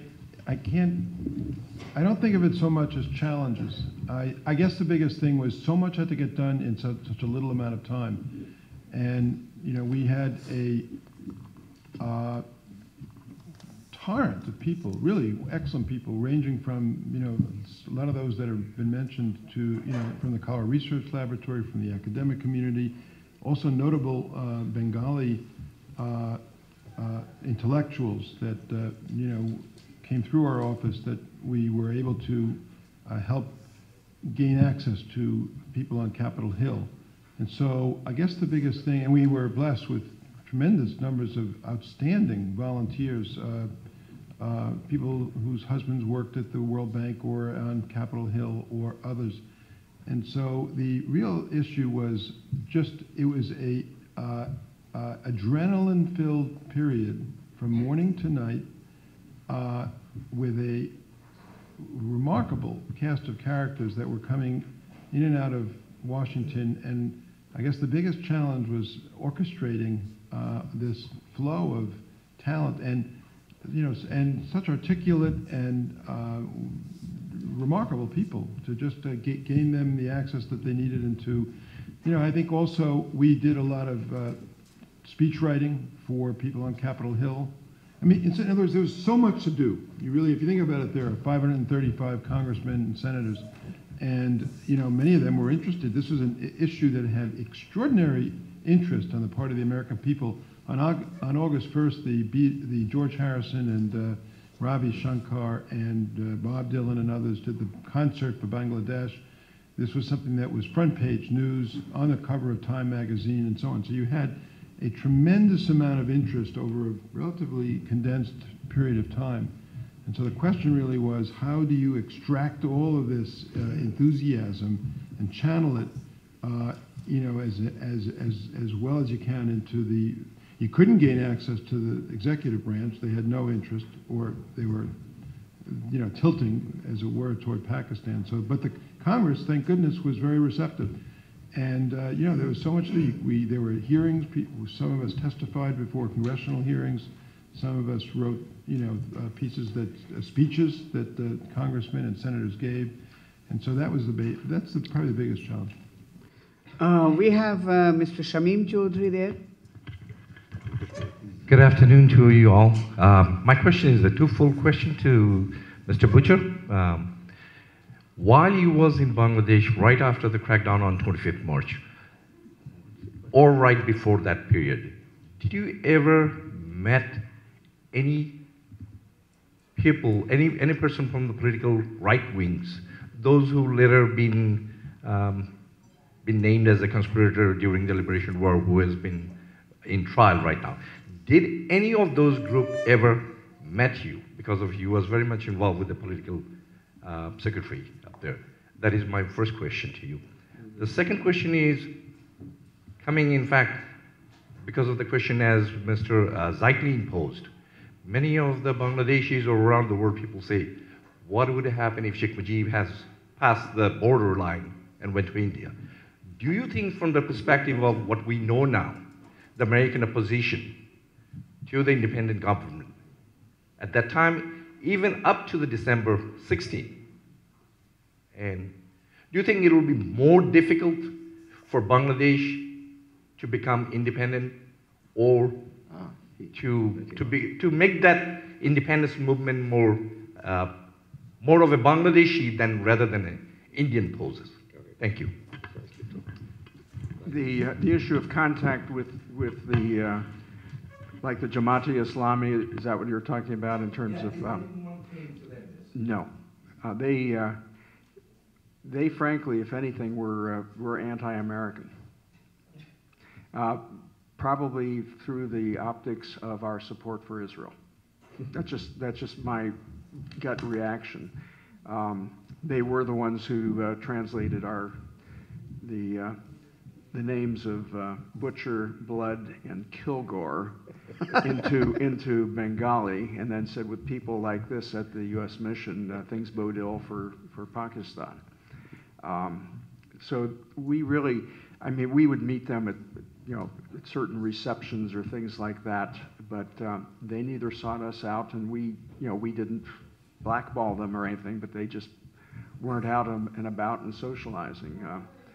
We had, leftists and friends and, moderate socialist friends and others. I wasn't sure if they liked our personalities or they liked the fact that we served Johnny Walker Black Label. They were not, I think just as a party, they were not, maybe they sought out some of the Middle Eastern diplomats, but we just did not have much contact with them. As to whether it would have changed the dynamics if Sheikh Mujib went to India, it might have been worse in terms of just looking like it was more of an Indian conspiracy, Agartala Redu and so on. As far as Sheikh Mujib was concerned, he was, he remained a Bangladeshi hero. That's right. And he took his lumps. He was captured and taken to Pakistan. So I mean, I would add as well. I think Dr. Islam said it so well that from the perspective of advocacy on Capitol Hill, you have the really elected head of a government who's now imprisoned within the same country, who did not advocate secession. Correct. Was extremely helpful in terms, had he done that, I think it would have been a colossal error. I think it was a very shrewd and successful. Whether it was, to what extent it was calculating, I don't know, but it seems to have been thought through very carefully and I believe very correctly.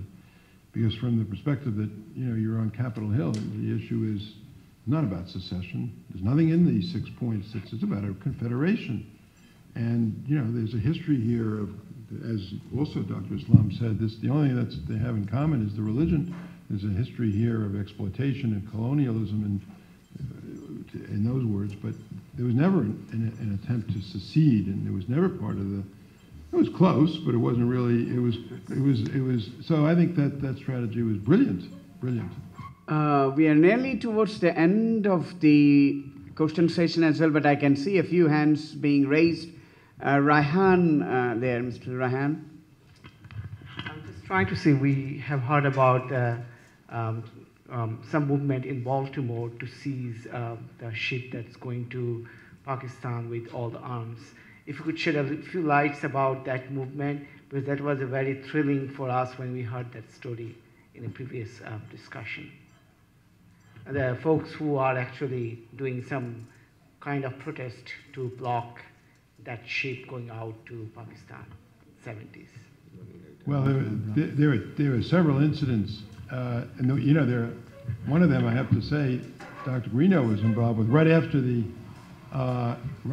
crackdown, early in April, there were several seamen, Bengali seamen on Pakistani vessels that sought asylum here, and so there were so many. And Dr. Greeno personally and others helped these seamen find. They were frightened, as you can only imagine, and they were helped. And I think these kinds of stories, they were physically kept at Dr. Greeno's house, and much of this has been documented. There are other instances like the one you're talking about in the Baltimore Harbor.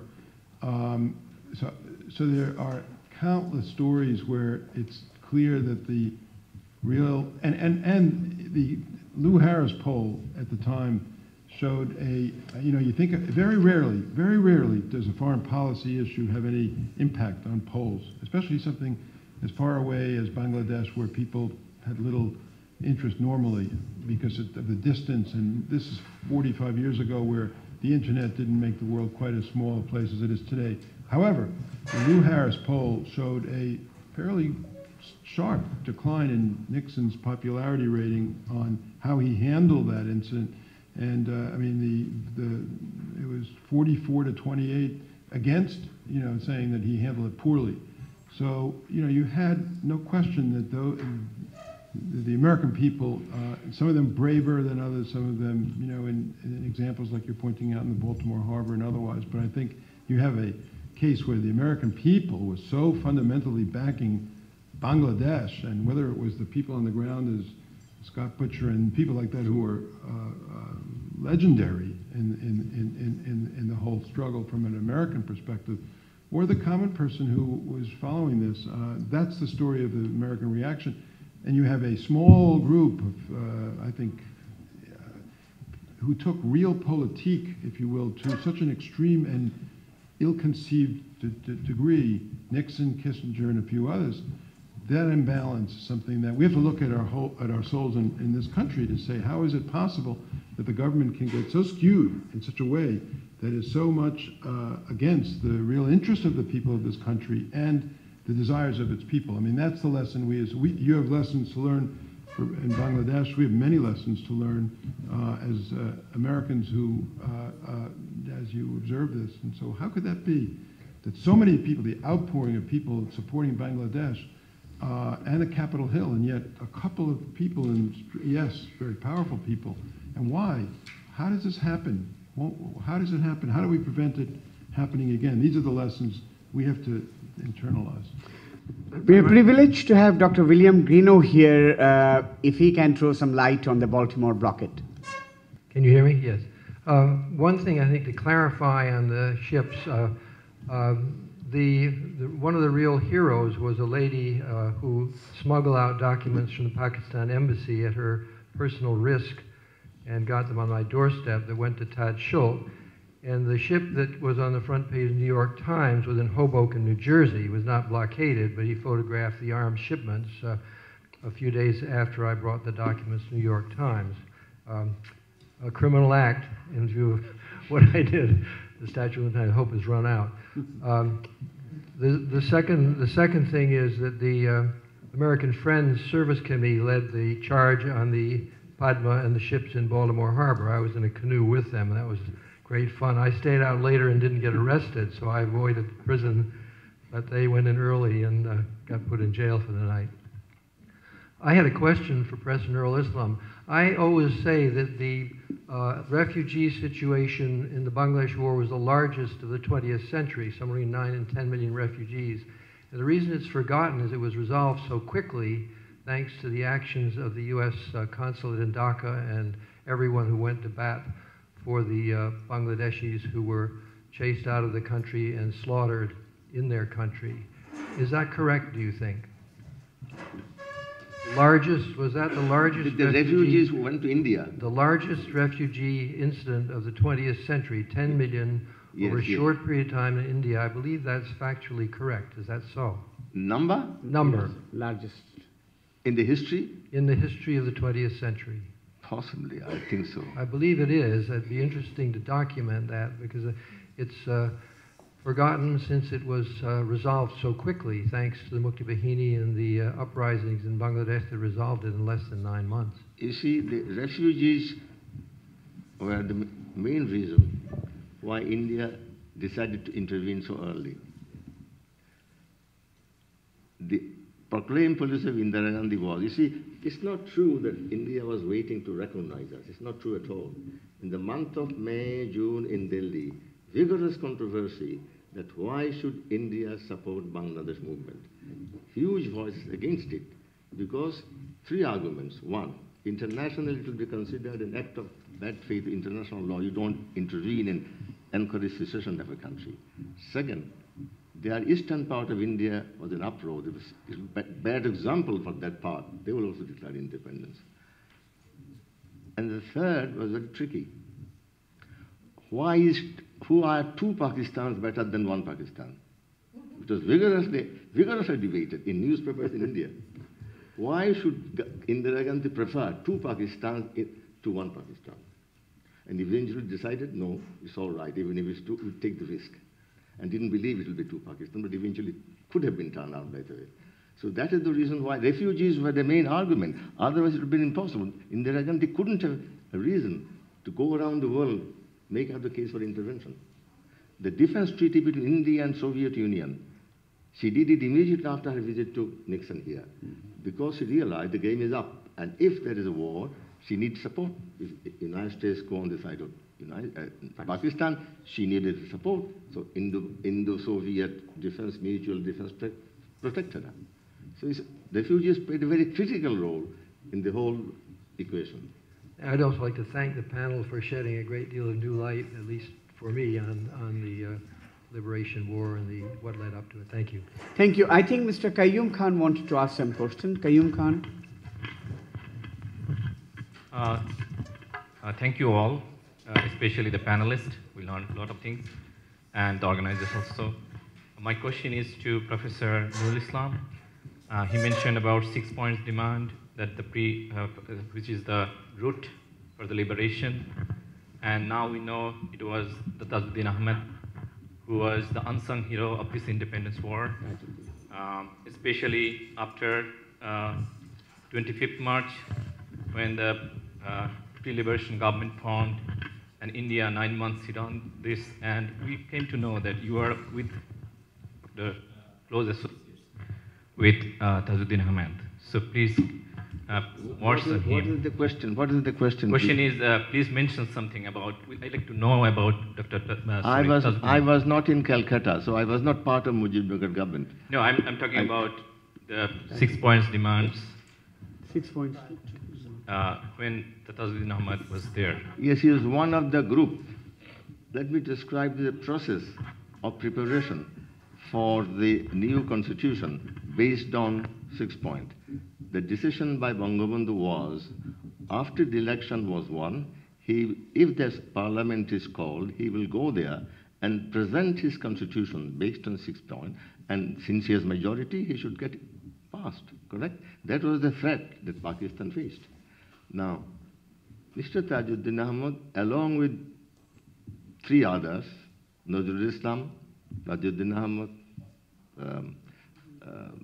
Kamrul Zaman, and Mushtaq also, yeah, safe enough, they were in the small group of advisors with whom, with Bangabandhu, we, 4 of us, economists and others, worked on the constitution, incorporating its 6 points into the constitution, which Bangabandhu presented in the parliament. So Tajuddin Ahmed was the most intelligent, most very brightest of them all in participating in this. Is that what you wanted to know? I don't exactly know. I was not in Calcutta, so I would not tell you about his performance or going to Calcutta. Can I ask an auxiliary question to Professor Islam? Yes.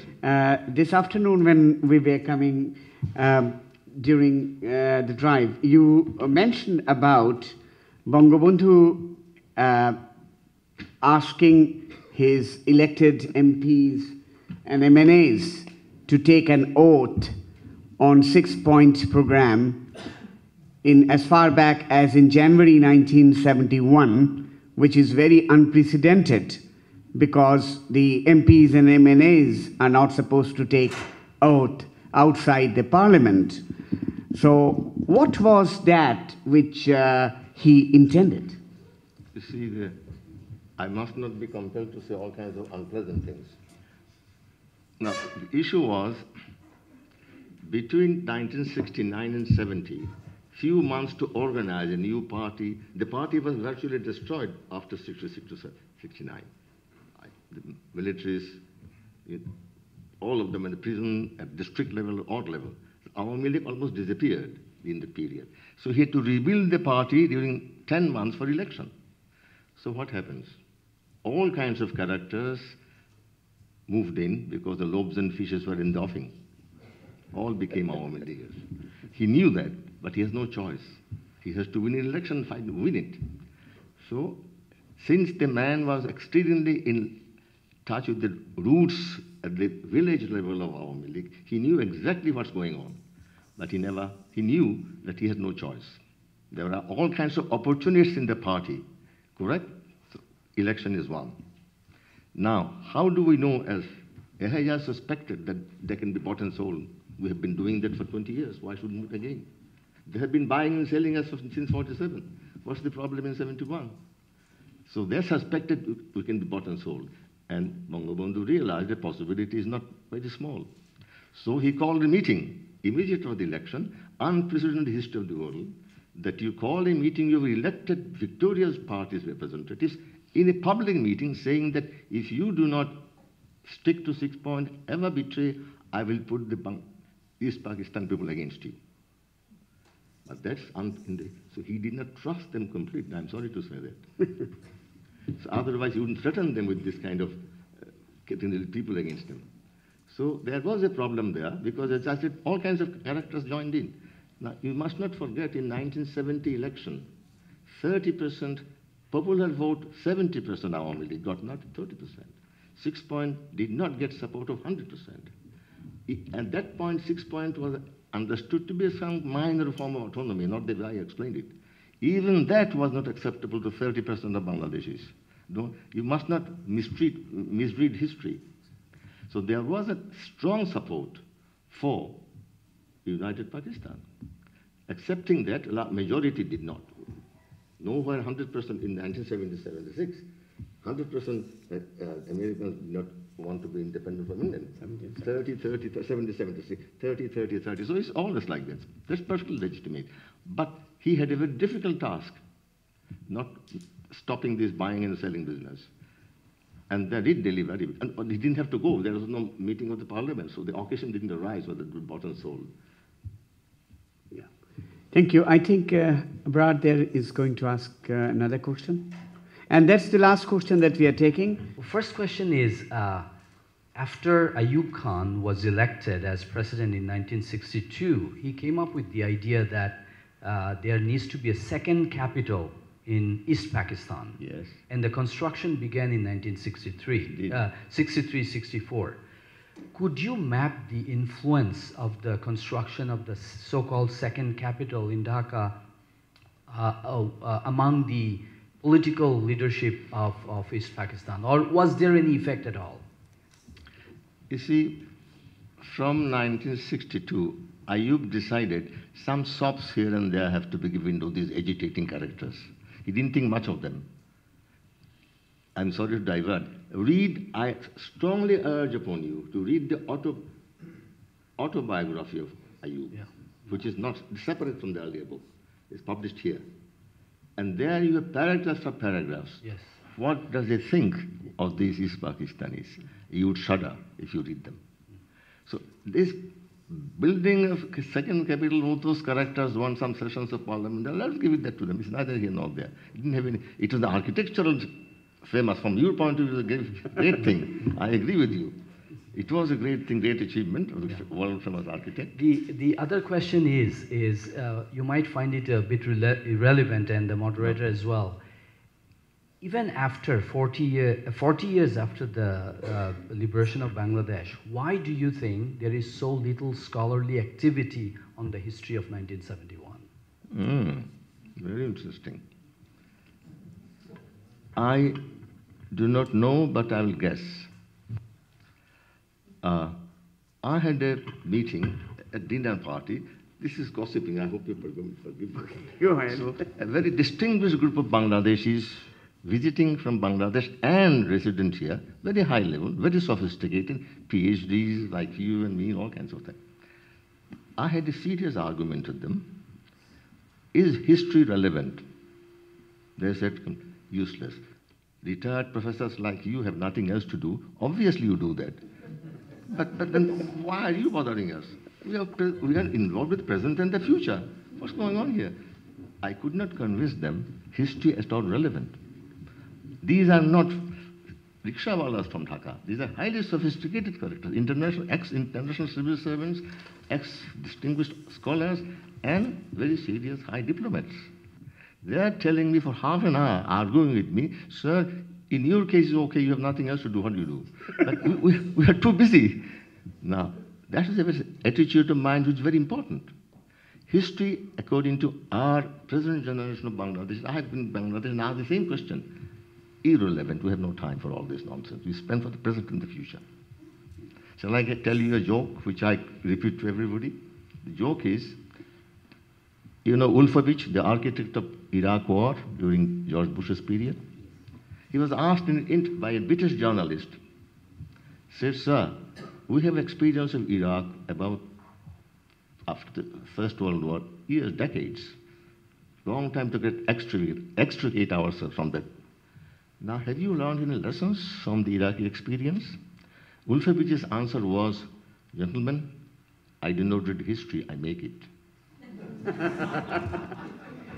Thank you so much. And I must thank the distinguished panelists who have thrown light to the Bangladesh Liberation War from various perspectives.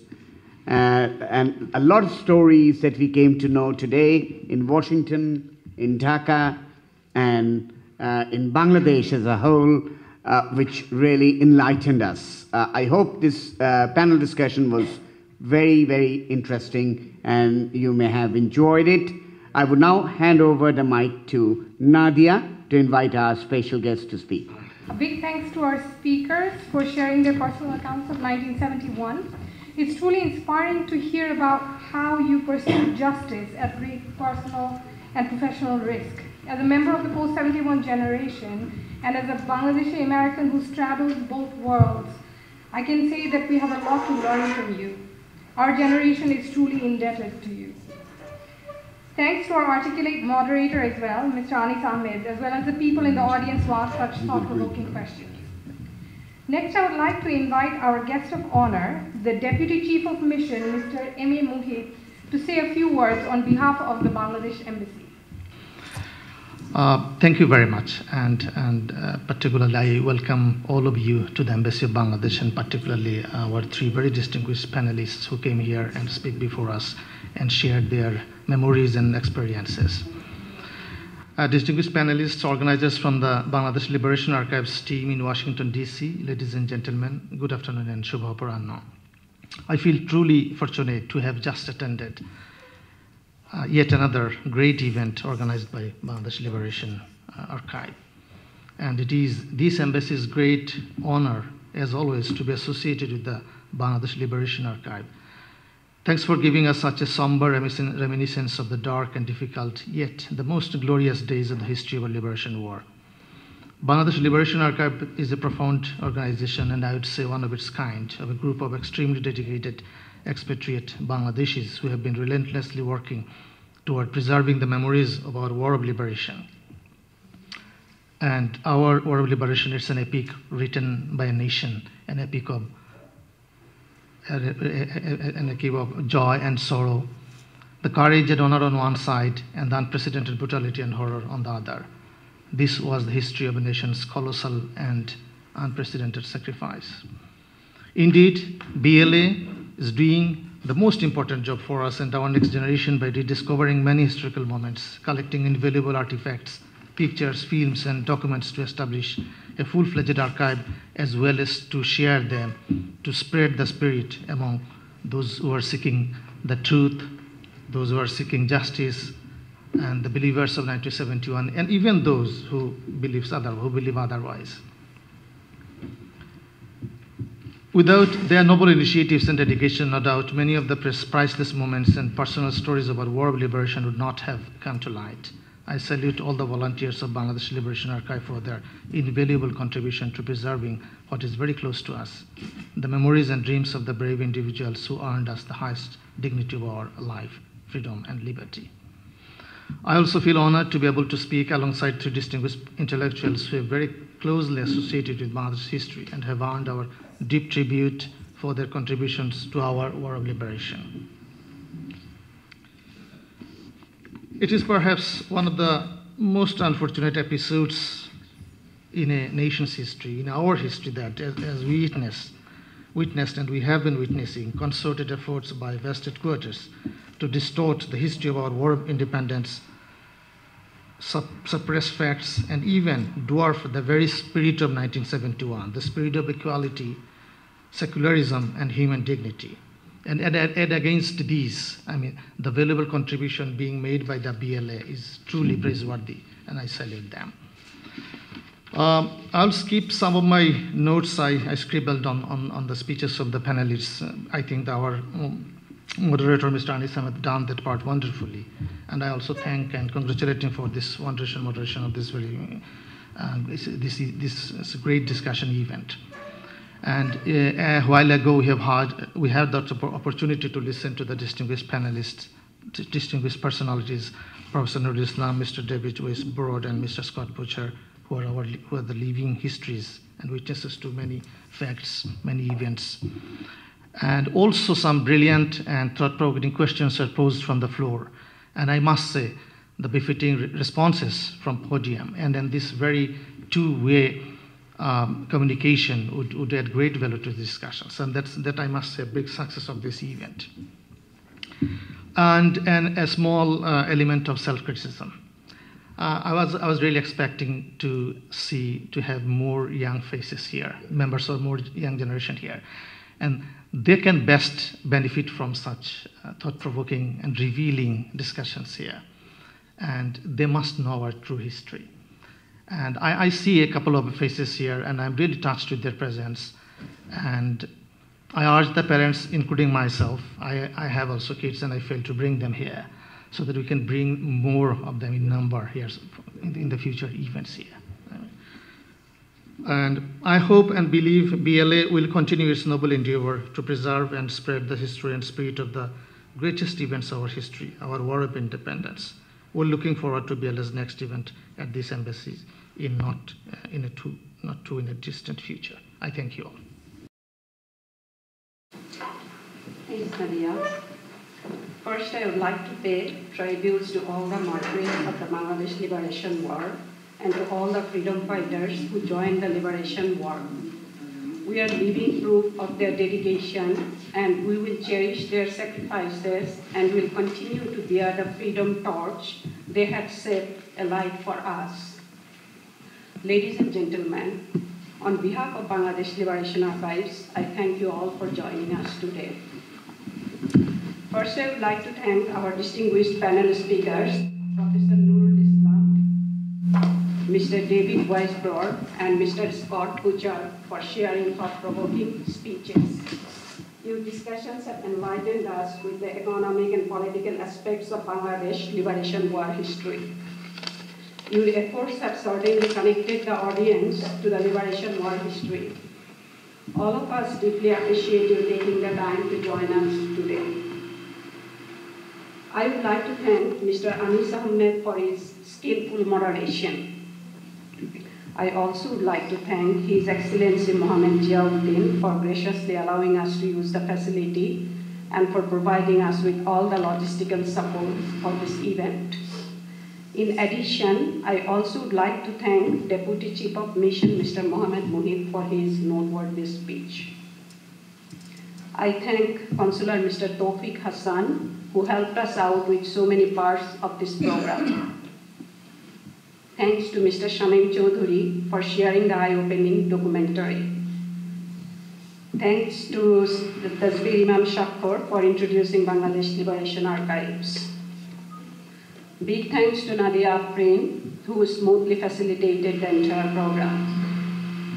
Many thanks to the online moderators and news editors for helping to spread the message. Thanks also to Ishmam, Ranita, and Karim. Many thanks to all the volunteers who helped us from behind the scenes. I would like to thank all the members of the Bangladesh Liberation Archives, Mr. Anis Ahmed, Mrs. Husnaira Jolly, Mr. Shamim Chaudhuri, Mrs. Rumana Shumi, Mr. Tasbir Imam Shakkar, Mrs. Nadia Afrin, and Dr. Himayatullah, who organized this event with their tireless efforts. Finally, thank you to our audience. We hope to see your active participation in our future programs because you are our strength. The BLA, Bangladesh Liberation Archives, cordially invites you to the next Testimony of 60 event, which will be held this year in October. The publication of Testimony of 60 was aimed at appealing to the world leaders to stand against the atrocities, oppression, and genocide operated by Pakistani army during Bangladesh War of Independence in 1971. Congressman Tim Walz said, "You have to understand what caused genocide to happen, or it will happen again." Thank you so much.